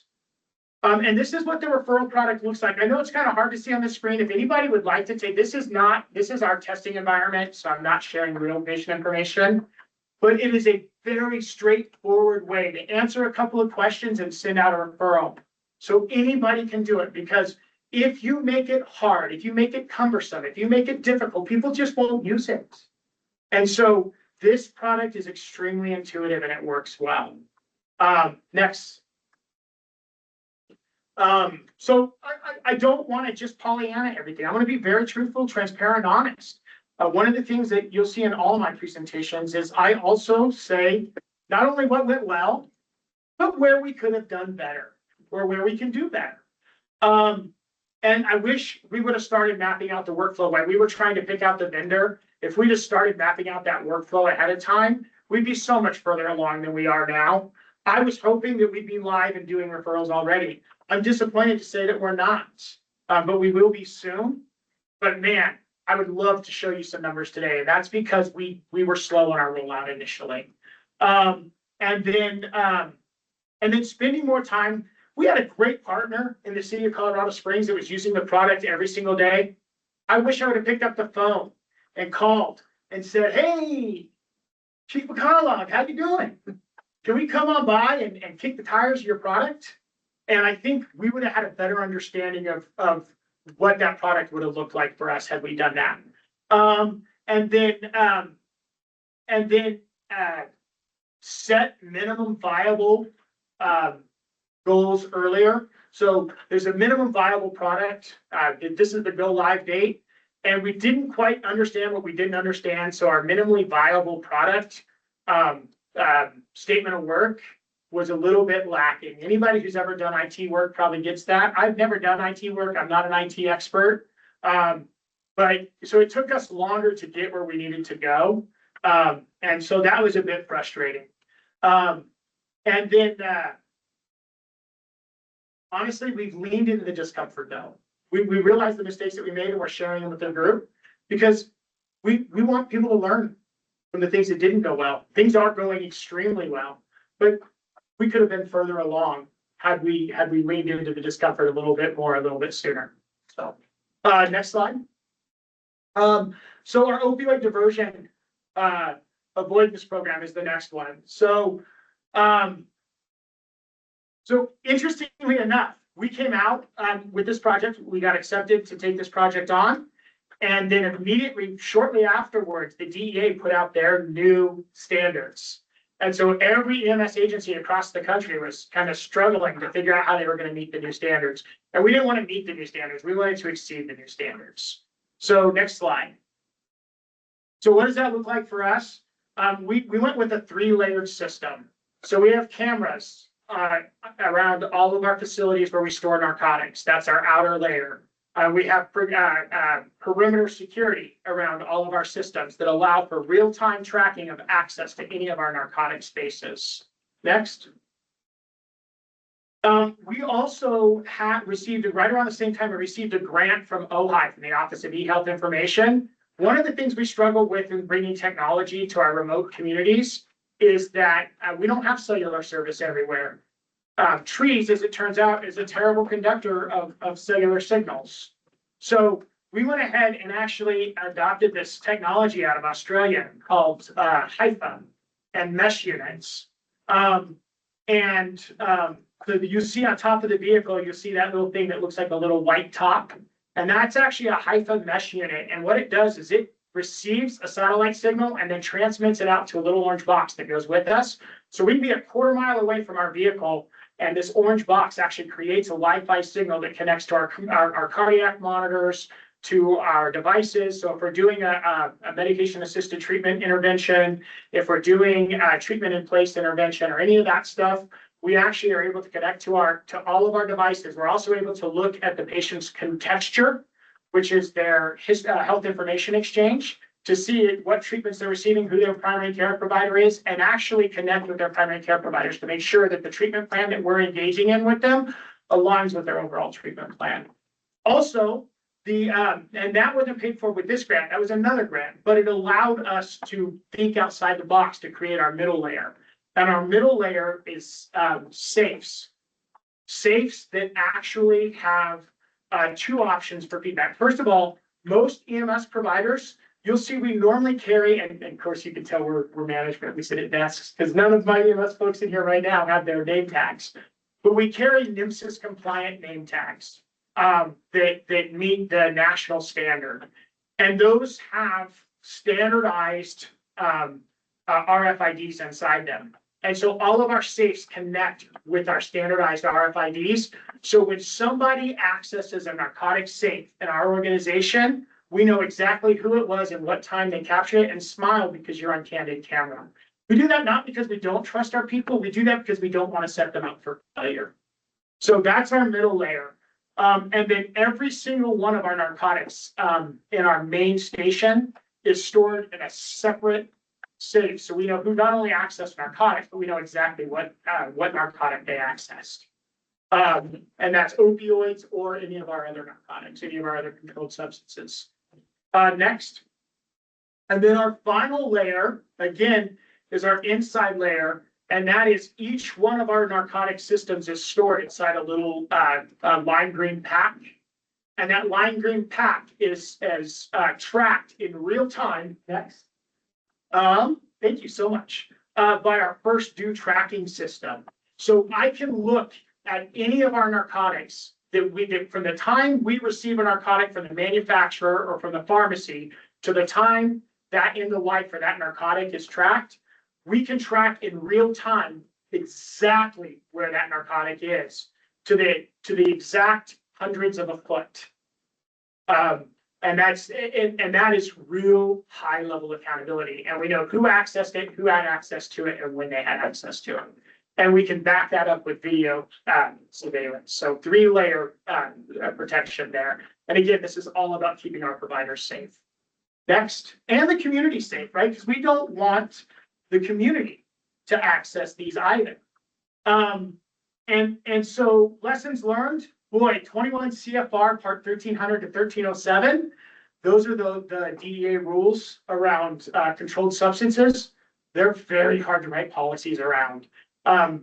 Literally took about 200 hours to rewrite our policy, our narcotics policy around that. Now, I will, full disclosure, I'm a paramedic. That's not my area of expertise, but I had a great team that really worked together. So. And then maintaining overlapping systems was a pain in the butt. So we kept our old system going while we were implementing our new system. And so people were having to actually redundantly document. I'm so glad we did, because we had a failure. And had we not, then we would have been in real trouble. So maintaining that redundant system was definitely a big success for us. And then developing the system at the same time that we developed the SOP was a huge windfall as well, because it allowed us to make sure that we purpose-built each aspect. NDA compliance is a good thing. So next. The next is our Teller County Mental Health Alliance data dashboard. This is the one I'm most excited about, and it's been the hardest project. This is probably the lion's share of my time right now. And it really is, we can't understand how to fix the problem until we understand what the problem is. And so we're bringing in disparate data pieces that have never been brought together before, to my knowledge. So we're bringing in hospital-based data. We're bringing in HIE data. We're bringing in EPCR data, which is HIE is the Health Information Exchange. EPCR is the Electronic Patient Care Records. We're bringing in EHR data from other community partners. We're bringing in law enforcement data. I want to give a shout out to Chief Geisler and his team. Thank you so much. They were the first ones to write us a letter that said, hey, we trust you guys. We want to share this data with you because we want to make a difference together. And I know that the other community partners we're going to get there as well. But somebody has to be the first. And so thank you for that. I'm honored. You guys were also our very first mobile crisis response partner as well. And so continuing that tradition is so amazing. So right now we have 3 vendors that we've signed agreements with. We have Southwest Teller EMS, which is our other EMS partner. The PSAP, which is PD, and then E911 Authority, and then Contexture, our HIE. And then we're currently working on Teller County Coroner's Office. They have been an amazing partner, and CoHero, so that we can see the death data and relate it to the opioid substance use disorder challenges in our community. Colorado Springs. Oh, I'm really excited. This just kind of came to fruition the other day. So we were sitting here in the data task force meeting and having a discussion in the regional ROAC data task force meeting. And we were talking about how we all use Gelada. They use Gelada, we use Gelada, the Beacon team uses Gelada. All 3 teams are amazing, but we're operating in our own individual silos. So when they come in contact with one of our patients, we have no idea what they did. And same thing, they have no idea what we did. And so now we were able to negotiate a really good price with Gelada for the data dashboard. We have a little bit of extra money. And so we're going to use that to make a connection with the other 2 Gelada platforms so that we can share that information together and hopefully share that information with the ROAC and with the regional data dashboard that you guys are doing. So Rome wasn't built in a day, and this certainly is going to take more than a year to get exactly where we want it. But I do think we're going to start seeing some of our first data pieces very, very soon. Next slide. So that's what the data dashboard looks like in Gelada. It's just a very simplified version. Next one. Same thing, and that's just around the referral piece. Next slide. So lessons learned. CoHero. CoHero is what a lot of the coroner systems use. They're amazing. They're an incredible partner to work with, and they lead with yes. If your coroner's office isn't using CoHero, I would strongly encourage you to encourage them to look at that, because they want to help communities improve. What's that? We're using it. Oh, yay! Thank you. So, and that's just, I mean, that is absolutely a case learned for us. And then all the other stuff we talked about, I wish we would have started mapping things out earlier. I'd like to be further along. We're never as far along as I'd like to be, but I think we're going to start seeing some really exciting data come out of this. And so next. And then our last one is secure, sustainable funding.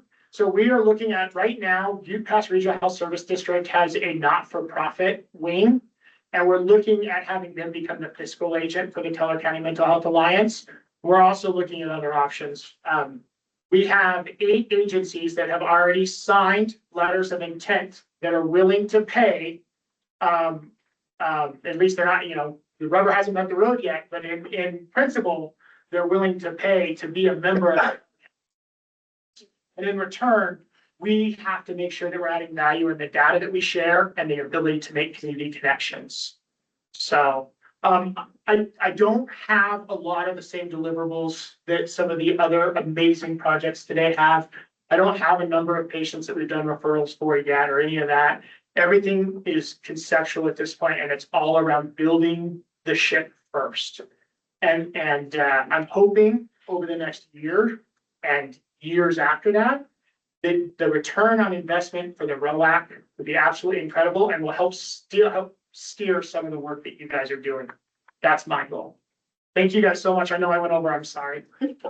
You're fine. Thank you. Is there any questions? Just one comment. Yeah, of course. So just want to say also is you guys saw yourself short a little bit because you were a big part of that response yesterday as well at UPRAD, and then also the heroes over at UC Health, Pikes Peak Regional Hospital. Those guys, and in Teller County, you don't expect 3 gunshot victims within 2 hours, but they were heroes as well. So. Thank you, Mr. Stone. Thank you for the ongoing support we get from the board all the time. Thank you. Thank you, guys. Enemy is not in attendance today, so we'll move to open hearts and open doors, and that is our last.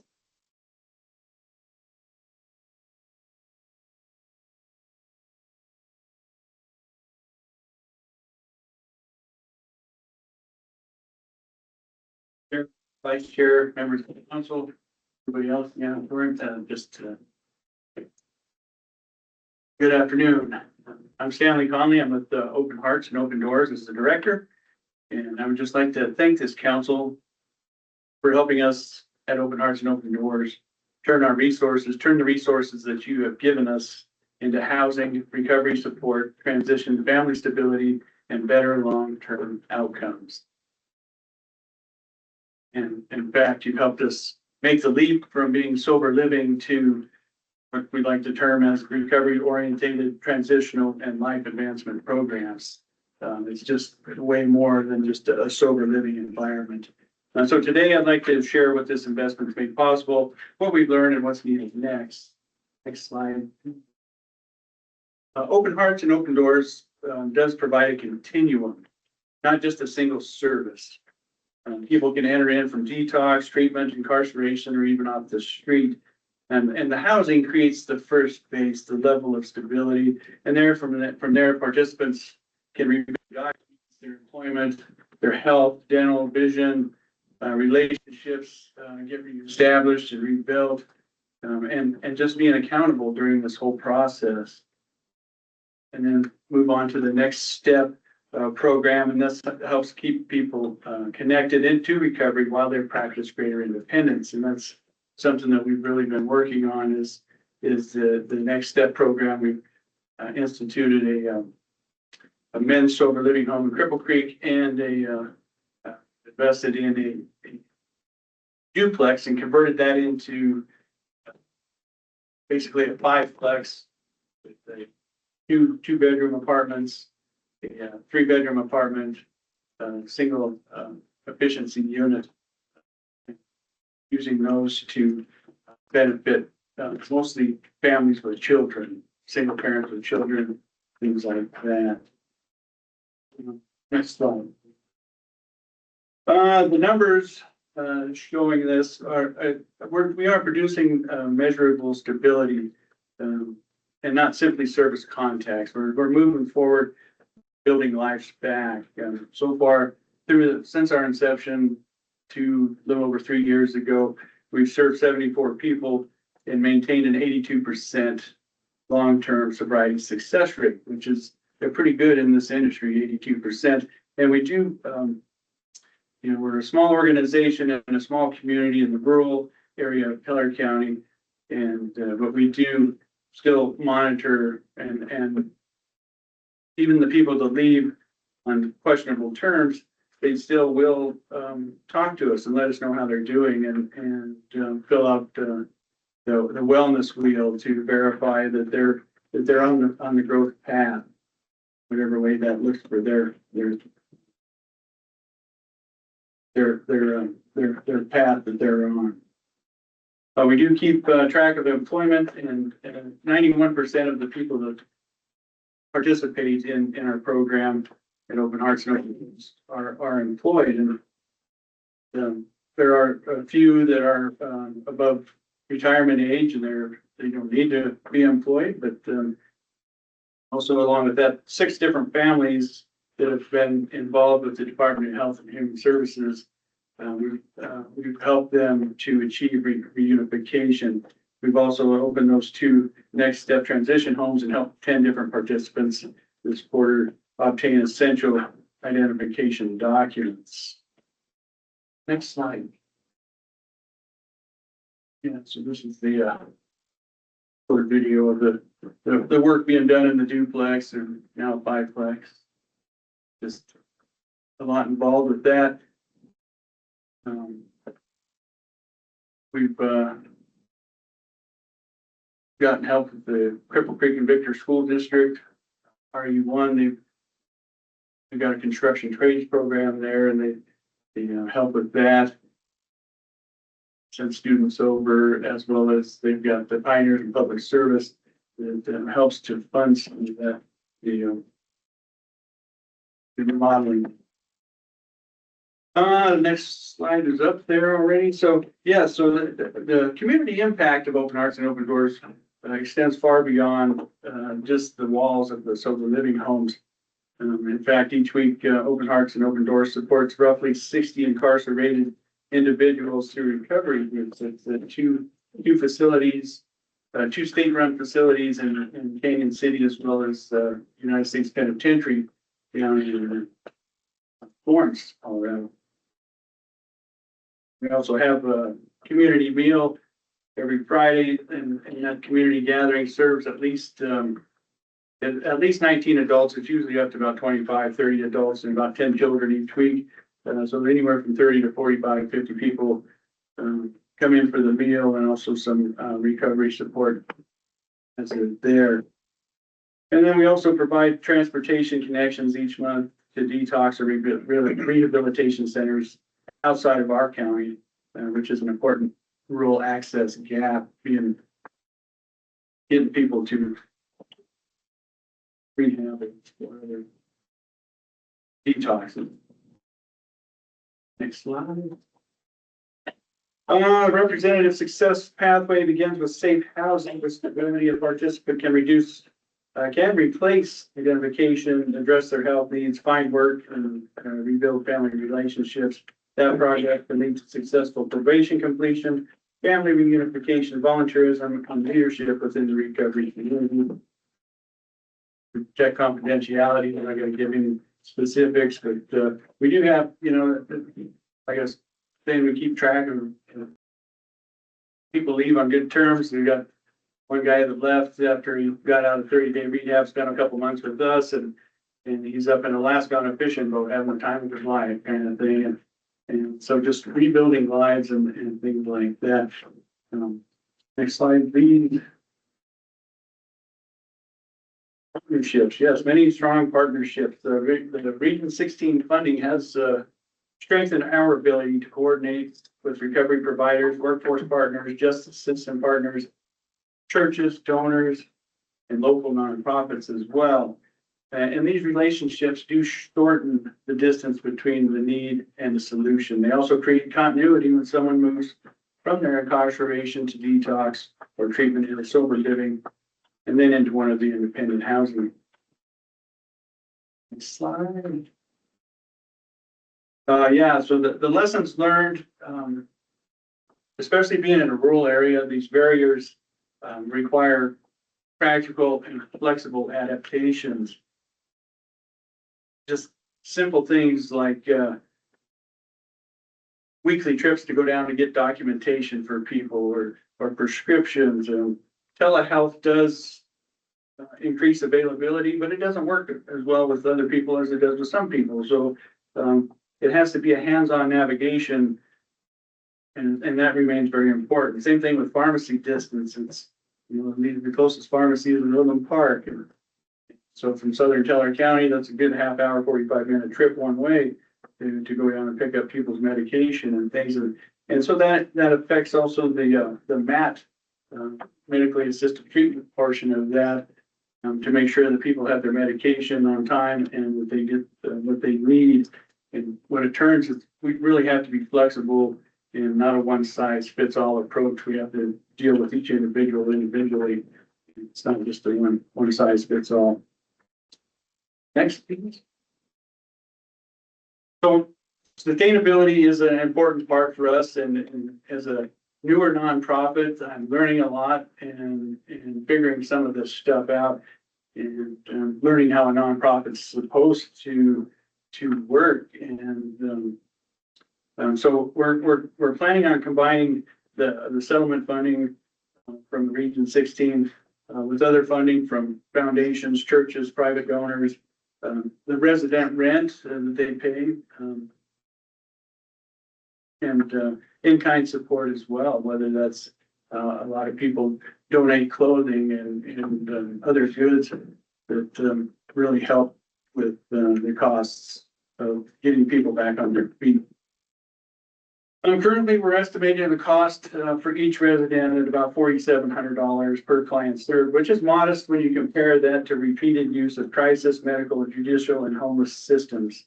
And just as important, the residents govern their own homes democratically. Employers reach out to us and ask if we've got anybody that would fit these certain positions and things, and so they do seek out our participants. And community partners contribute to long-term ownership. So they're next, please.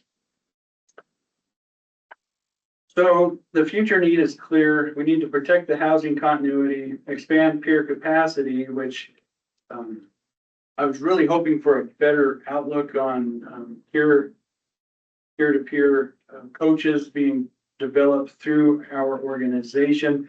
But it turns out that they come into the program looking to be a peer coach and helping other people on their path, but they get employed and they do things, they establish relationships with their family, and they decide that they don't have the time or the energy to become a peer coach.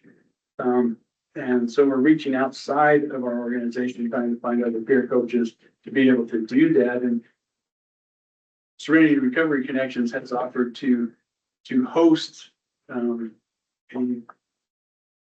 class up in the Cripple Creek area to be able to reduce that barrier of getting the travel time to come down to Colorado Springs, as well as so that's been a good thing that we've been working on there, trying to get that peer capacity. Also sustaining this rural transportation and build more pathways to employment and family stability. The continued partnership with the Region 16 Opioid Council, the Open Hearts and Open Doors, will allow us to serve more individuals and families while preserving personal accountability that drives our outcomes. I just want to again thank the council immensely and incredibly. Without your support, it would be very tough to do what we've been able to do, and especially in a rural community-based model such as ourselves. Any questions on any of that? Thank you. Thank you very much. Have a great afternoon. You too. Next up, we have a update from One Chance to Grow Up.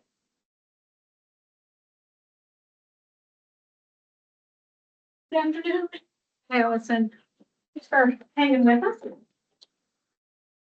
Hello. We don't have a slide deck.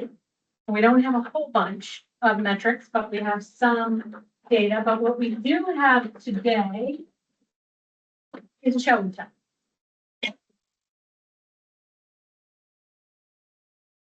Say up front, before we even get started, I am a parent. I'm a parent. I don't know what's going on.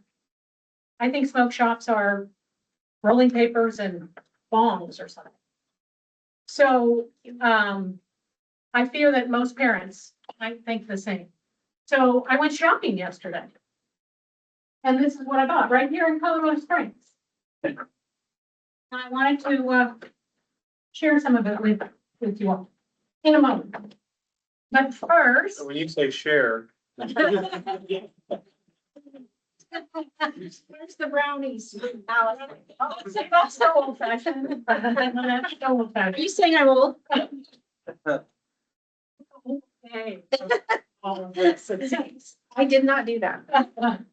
I just wanted to say that, of course, as everyone else is saying, we thank you so much for giving one chance to grow up. The chance, I'm checking on the time. The chance to serve the parents of El Paso and Teller counties and to inform the public and to educate the parents and the trusted adults. Because a lot of times that's what kids have. They have trusted adults. There's somebody older than them that they believe in.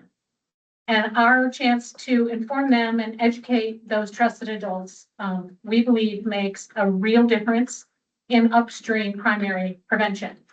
Our evidence-informed program that we ran hard and fast in February through April generated 5 million impressions across all our platforms about high potency THC, detriment to mental health, the science that shows it does lead to later opioid misuse. We had display ads, billboards, and those kind of broader spectrum things build familiarity. You know, I've seen it before. So that was the 5 million impressions. And then we have what we did on Meta, Instagram, and Facebook, which drives engagement, drives action. And those were targeted to parent age adults, push pages and whatnot. And then we had our work with the Gazette, and we feel that lends to the credibility of our message. So through all of that, we generated 27,937 intentional clicks to our highriskthc.org website. That indicates that parents are actively seeking more information about what's going on in their kids' lives. And those parents, 27,937 of them, stayed on that website an average of 1 minute and 53 seconds, which is twice the average of a typical public health kind of informational website.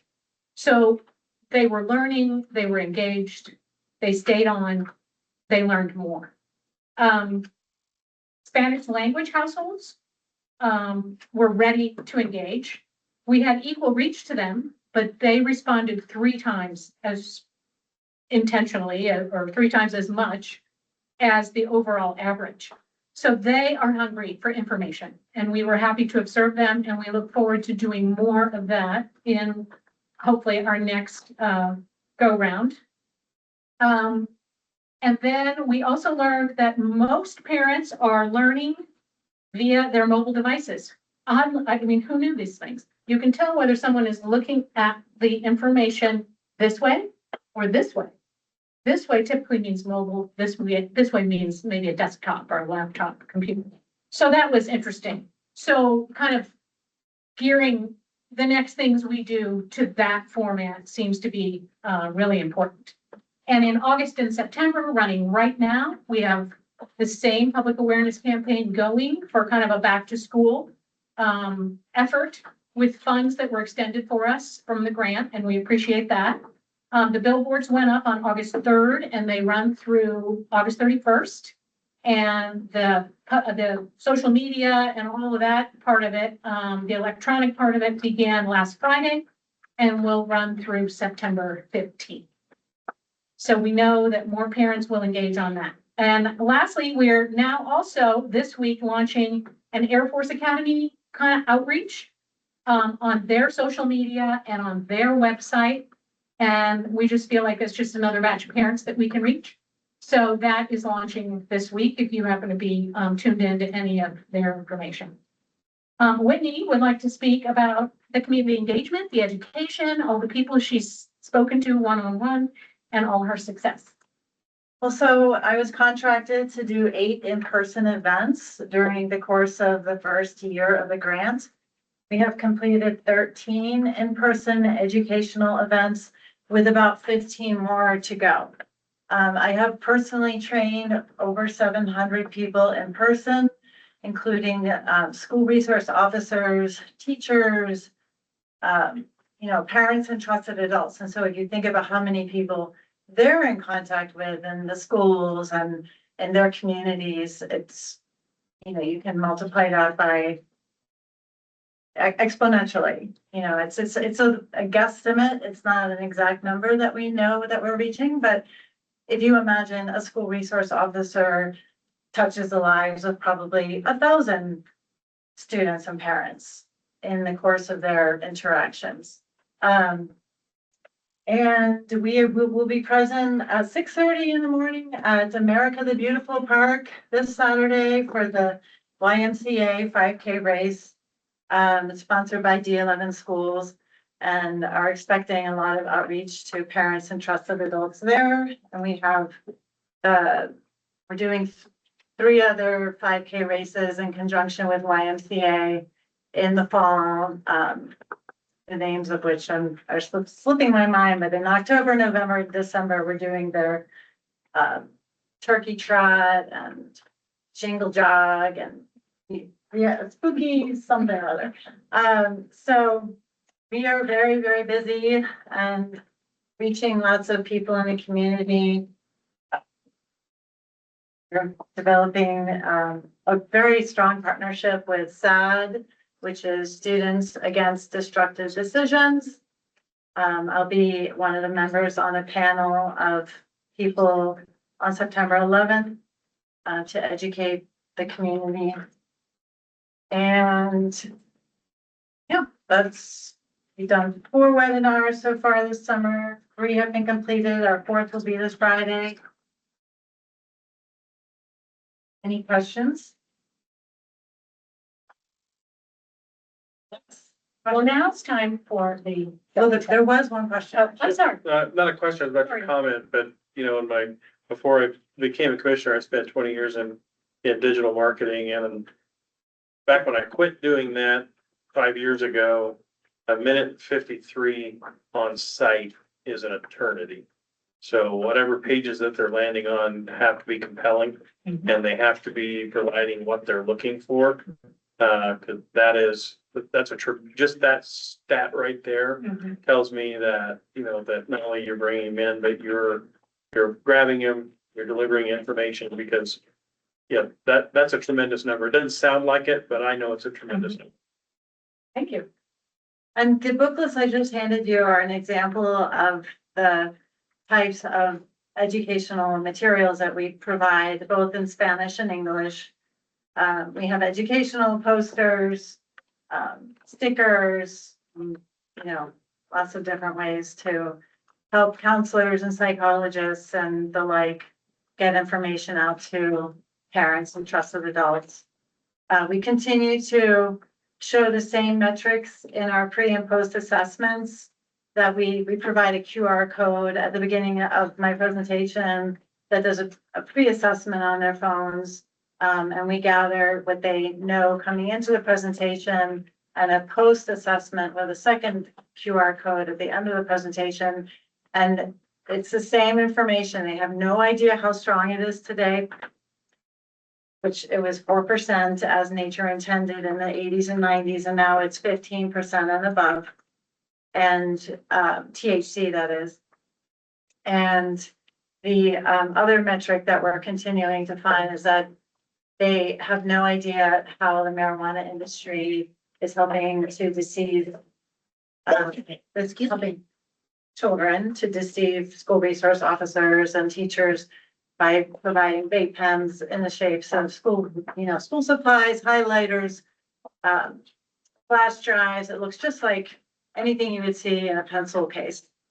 So they have a very, very challenging job, school resource officers and teachers and administration, and we're just trying to make sure that they're aware. And I think that was about it. That's it. I have a question. Question. Sorry, Karen. I do have a question. Yes. So I'm asking somewhat facetiously, but I still want to hear the answer. So why is it that our state has allowed the marijuana industry to allow manufacturers to package things in such a way? We've been working on that for 13 years at the state level with We're absolutely insane that our state refuses to protect children. So that's all I'm gonna say before I get on my soapbox. 100%, 100%. Well, now let's move on to the other elephant in the room. I mean, THC is out there, kids get it. You know, it's high potency, it's dangerous for their brain, their mental health. And then we have the smoke shop, the gas station, the convenience store that is selling things that are just as dangerous. And we are taking a hold of this, and we have a new website that we are developing that's listed on this material. This material is kind of in development. Stopgasstationdrugs.org. Not launched yet. Our communications person, Caroline Jordan, she is soon we're launching this new website. But we would like to utilize this information next year for Region 16. And I just wanted to share in my little show and tell. We call these gas station drugs because they're not in a dispensary. We spent all these years and all this money developing the dispensary model, and these are at the gas station. So that's problem number one. They include, this is part of this new initiative, and they include things like hemp-derived THC, which was legalized with the 2018 Farm Bill. Beverages, which I have one. It didn't come from Colorado Springs, but when you go into some of these gas stations, you could stand there for an hour trying to figure out what's THC, what's not THC. But so that came in the mail, actually, with no signature required, nothing. This case of soda here, hemp soda. Kratom, often known as kratom, which is further, chemically altered and turned into a 7-OH, which is really dangerous stuff. Nitrous oxide, other things. And they're all, I bought these yesterday at Cheyenne and 8th at the Smoke and Toke shop, right there next to Panino's restaurant. So I just wanted to go over a few of them. This is cool. And my powers up here are like, don't lose that stuff when you're, passing it around. This product is called Wonder. And it's got a bird with a top hat. Yeah. This is entheogenic nootropic blend mushroom gums. I don't even know what that means. Maybe there's nothing in here at all. But either which way, this is a bad thing. You can walk into that smoke shop, no ID required, nothing. 1,200 milligrams of high potency blend per gummy. Blend. But it does say on the package for the experienced user. And it also says on the package 10 mind melting pieces. I don't know. It's bad. Would be my assumption. And it is a proprietary mushroom blend. I volunteer line member to eat one. Now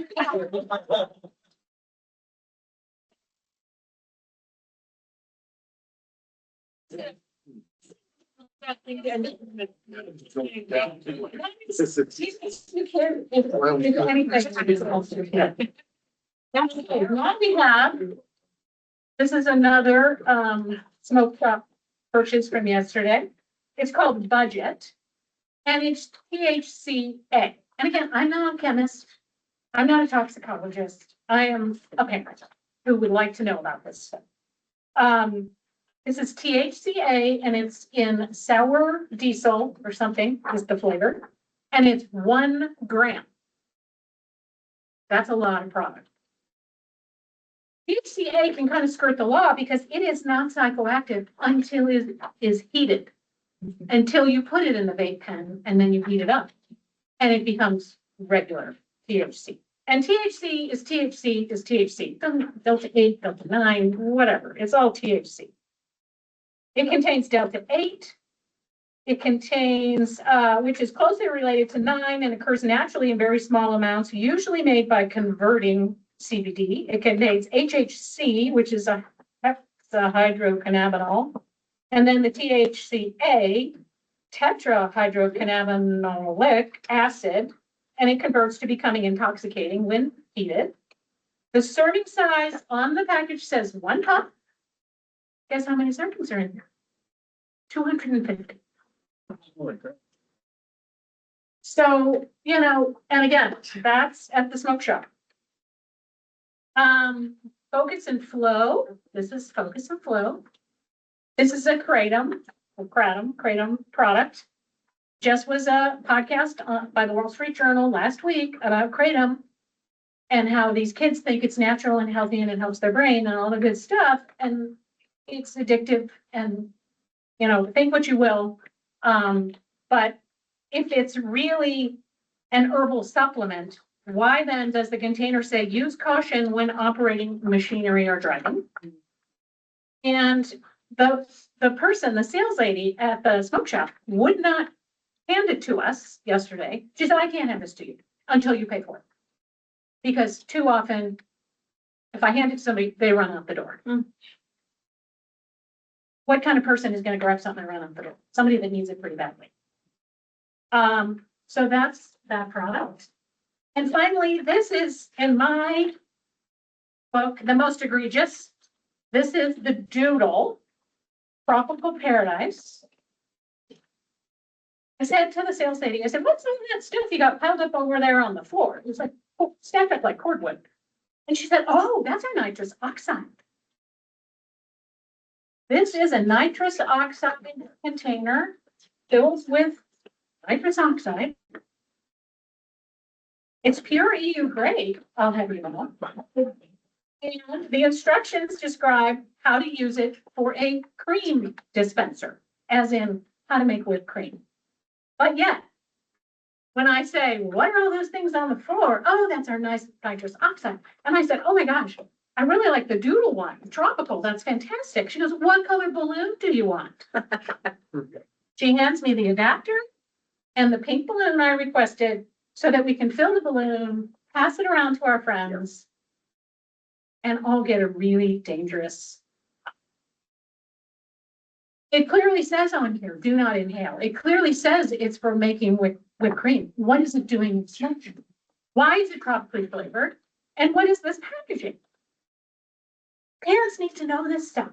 It's mind-boggling. So any age can buy it. I mean, there's. Well, she claimed that she would have ID'd us had we looked like we were under 30. But it's not like a dispensary where you have to hand over your ID to even get in the door. It's not like that. You just walk in, start shopping around. And who knew? If you don't go into those places, I've never been, you just don't know. So we're trying to inform parents that this is what's happening out there and it's dangerous for their kids. And a kid that gets their parent to say, buddy, we're not doing this in our family, is 72% less likely to use. So let's let the parents know what's happening. Okay, now let's forget where we started.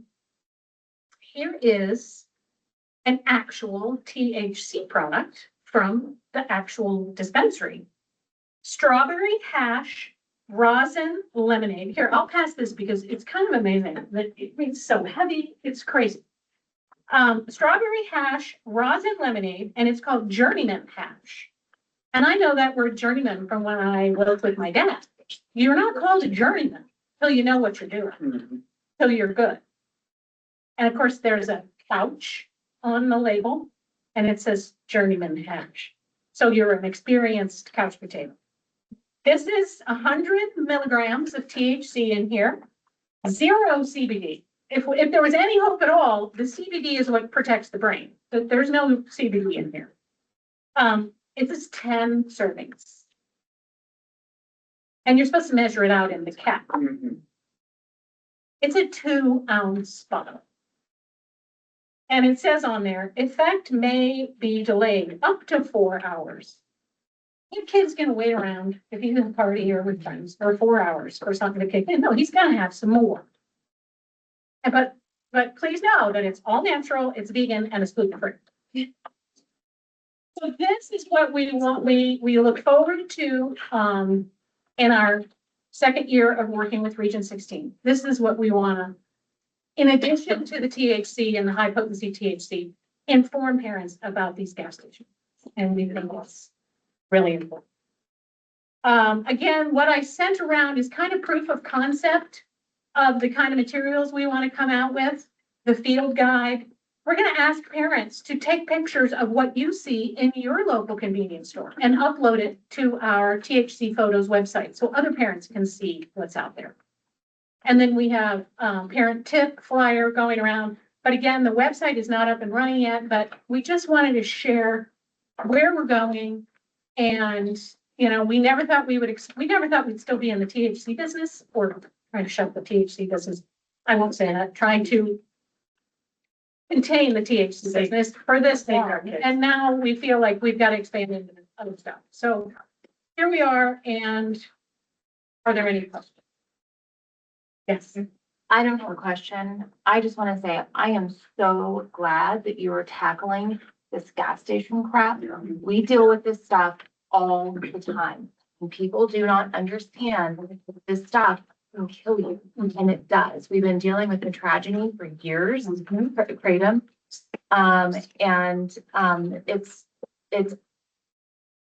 It is awful. I'm so glad that you are getting the word out. Really. And anyone of any age can order gas station drugs online. There's no ID checks, there's no nothing. So this is just what we got physically here in El Paso County. But anyone can order thousands and thousands of other products online. And, you know, the other thing is we have the ability to test products, you know, that are recovered from scenes, evidence that's recovered from scenes.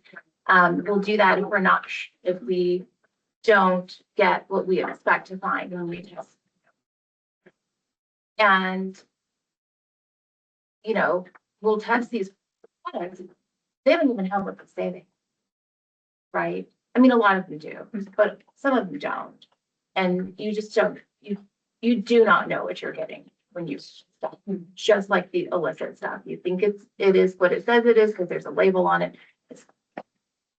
And my thing that I said to someone this morning or today was, you know, you might say, well, kids will be kids with this, kids will be kids.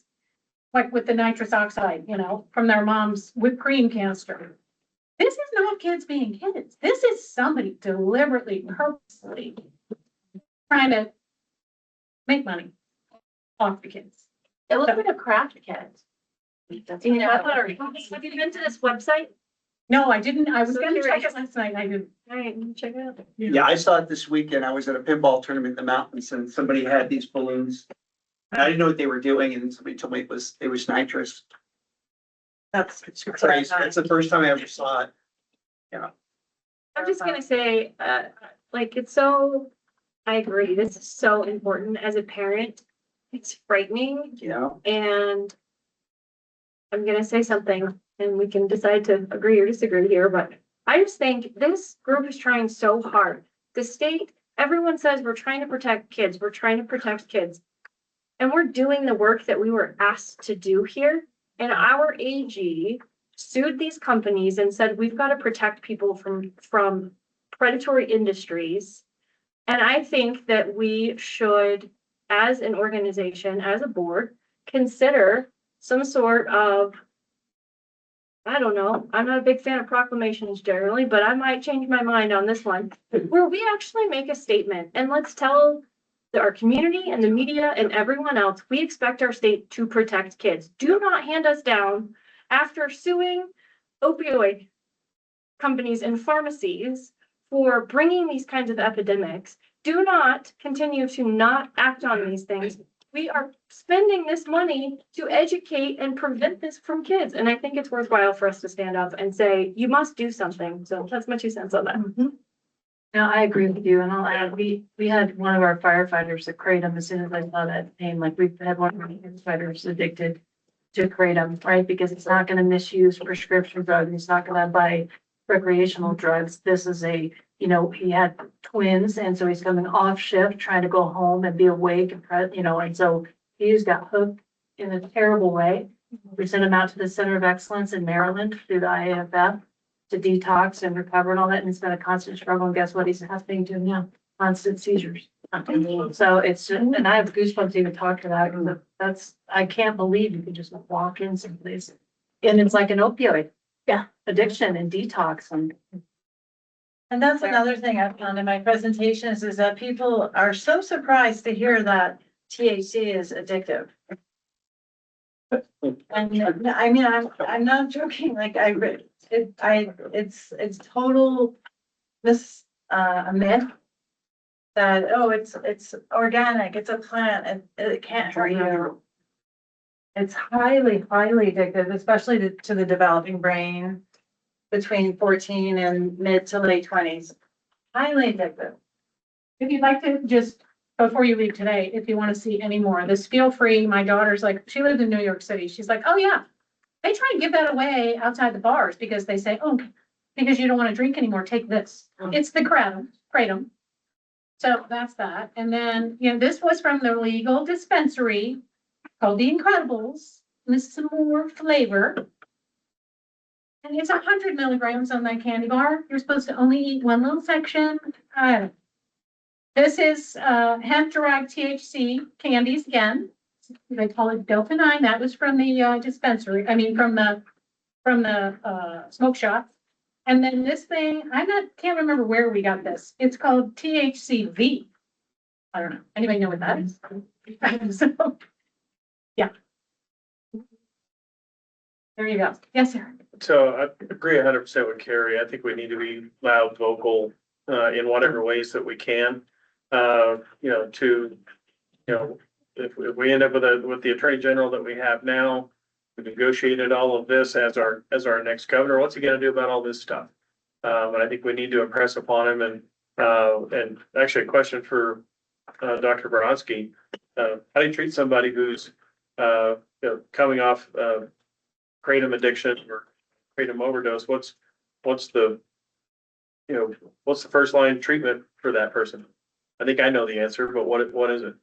The first line treatment for coming off of opioids? Well, coming off of kratom Oh, coming off of kratom? Which is same receptors. but or it's not. overdosing kratom. I was told it's naloxone. Yeah, so, well, Same. no, it's, that's a reversal agent. Right. Yes, and so But it's the same reversal agent? that acts on opioid receptors, so it does, react to, Narcan. It's naloxone. Yes. Yeah. And we're allowing people to buy it in gas stations. Yeah, under the umbrella of synthetic weed. Yeah. Just blows my mind.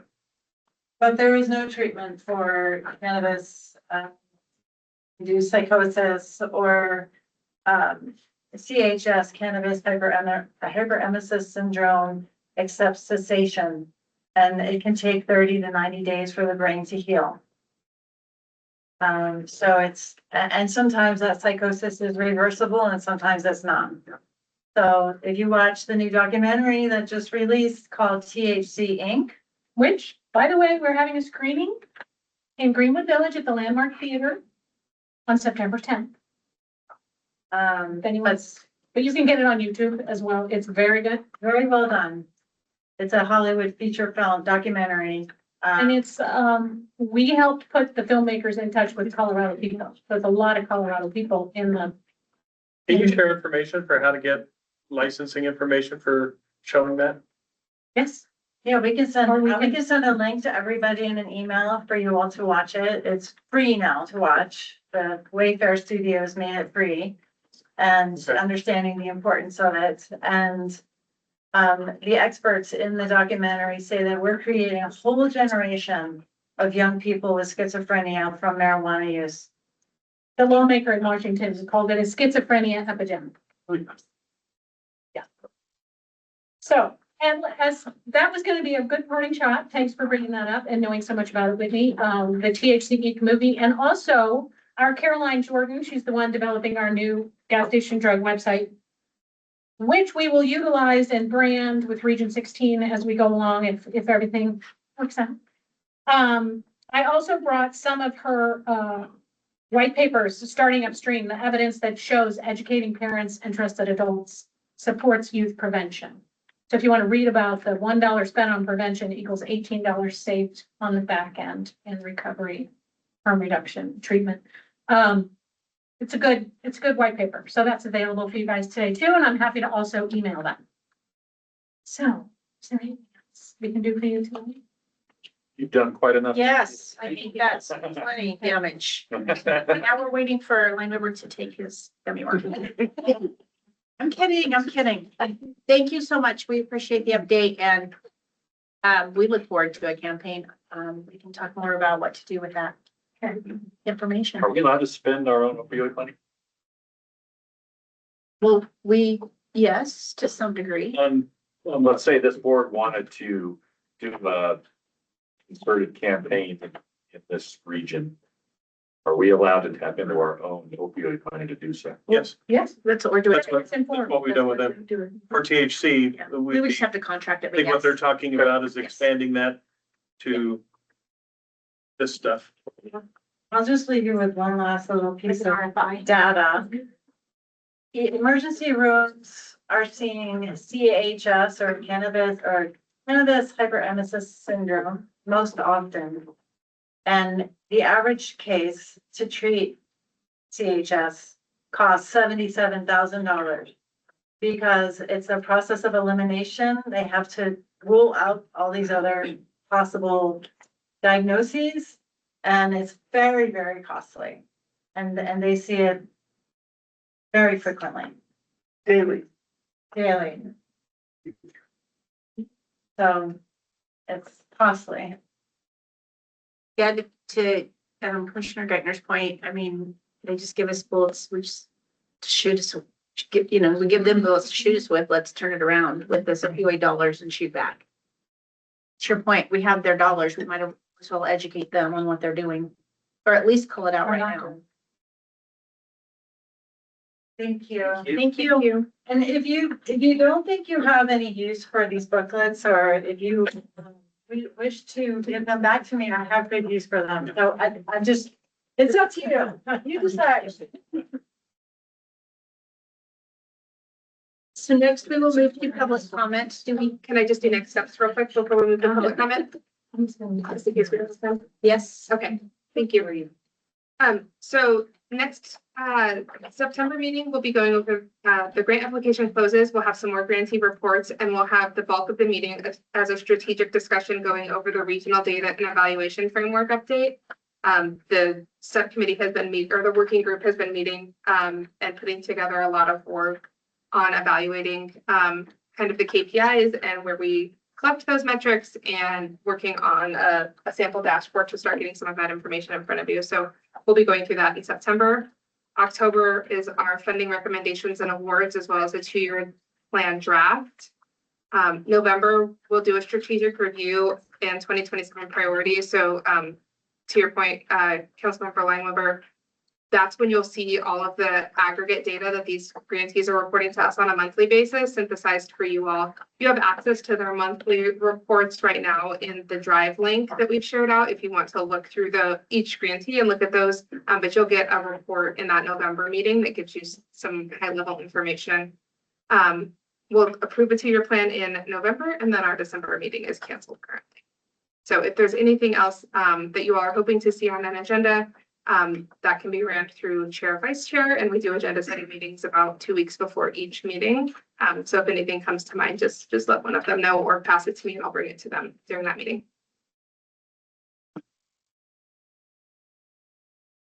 So before we move to public comment, just for September, and we can, work on it, but let's see about getting a proclamation on the agenda.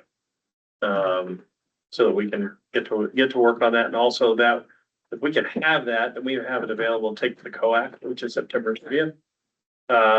So we could do that. I'm assuming you guys are going to be at the COAC, the conference. We have 3 attendees, I believe. Yeah, so we could have it for that, but then also I know that One Chance to Grow is working for us under contract from an RFP that we put out specific to high potency THC. Is it possible to, that had a date on it, I'm assuming an expiration date on it, but do we do another RFP if we want to continue this and then do a plus for other products? Or we need to do a new RFP? I think we probably need to get that in the works now. We were under the impression that we needed to reapply for the September 1 deadline. So we're working. So you guys are currently working under an RFP and a grant. You have one Right. contract for services. But we didn't want any time lag, so we are working on our RFP to submit for the September 1 deadline, so that we might begin work on a new RFP in 2027. Does that make sense? Is that right? It does for the existing, I'm just wondering, for something expanded for something outside of what the RFP was focused on, whether we need another RFP, and I'm looking right at Kenny, because My knee jerk is that we probably do. We have obviously a month between now and the next meeting, for the next agenda prep. We're all, yeah, Amanda, some material ready for you. okay. Okay, I need clarification on that. I'll see you later. Yeah. Are we That's ready all I for, have. okay, does anybody have anything? Do we have anybody signed up for public comment? I did. Okay. Yep. So, for those of you that don't know me, Matt Riviere, I've been on this council for a few years. I lost my two sons to fentanyl poisoning 5 years ago. It's been on my heart, and I'm really happy to announce to our region, we're having a social media harms town hall on September 10th. I know it's the same day as that screening. This is sponsored by one of our regional awardees, Blue Rising, something I put together with them. DA Michael Allen is going to be one of our keynote speakers, as well as Deputy Chief Doug Trainer. He used to sit on this board as well, talking about the harms here in Colorado, the Colorado area. We're going to have 4 families that are going to get to speak about the social media harms. We'll be talking about fentanyl. I'll be bringing in a couple from the East Coast who lost their son to a viral YouTube challenge at 12 years old doing the pass out challenge. As well as, if you know about the chatbot bill that was passed here in Colorado, the mom that testified against that lost her 13-year-old daughter who was sexualized by a chatbot, and she committed suicide. She'll be speaking at this event, and Lori Schott, if you know, Lori Schott, her daughter committed suicide in northern Colorado. They're going to come down and speak at this event. So it is for the entire region. It's going to be in Colorado Springs. The QR code is on there. It is absolutely free, but we really need you to register because seating is limited. So if you could please take this, if you know somebody that you think would be great, well suited for, please just take it with you or take a snap of that link and share it with them. It's going to be a really great event on September 10th. So thank you. Yes. Is this for all ages? It's going to be for all, I would bring little kids, but absolutely families with, you know, I'd say middle school and up. So it's going to be, yeah, a very, very good event. I think that we've done town halls in the past here. So Carrie, I don't know if you've gotten an invitation. We've been trying to invite all sorts. Jarvis Caldwell will be there as well and some other folks. So please attend and get the word out. Thank you. Yeah, I got the invitation, Matt, and Good. it's already on my calendar. Great. Thank Is it you. at Centennial? We had to move it. It's actually gonna be where we had the roundtable, the church I go to, we donated the space, so. So it's not a Centennial Home? No, we had to move it, yeah. So this is updated and the e-bite's updated. Okay. Yeah, thank you. Just when I thought that the gas station stuff was bad, he ups it with chatbots. That's terrible. Is that all we have signed up for? Okay, so if there are no other questions, comments, we are adjourned.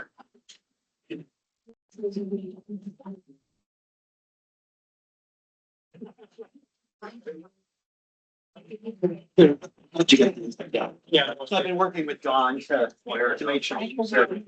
She's. Exactly.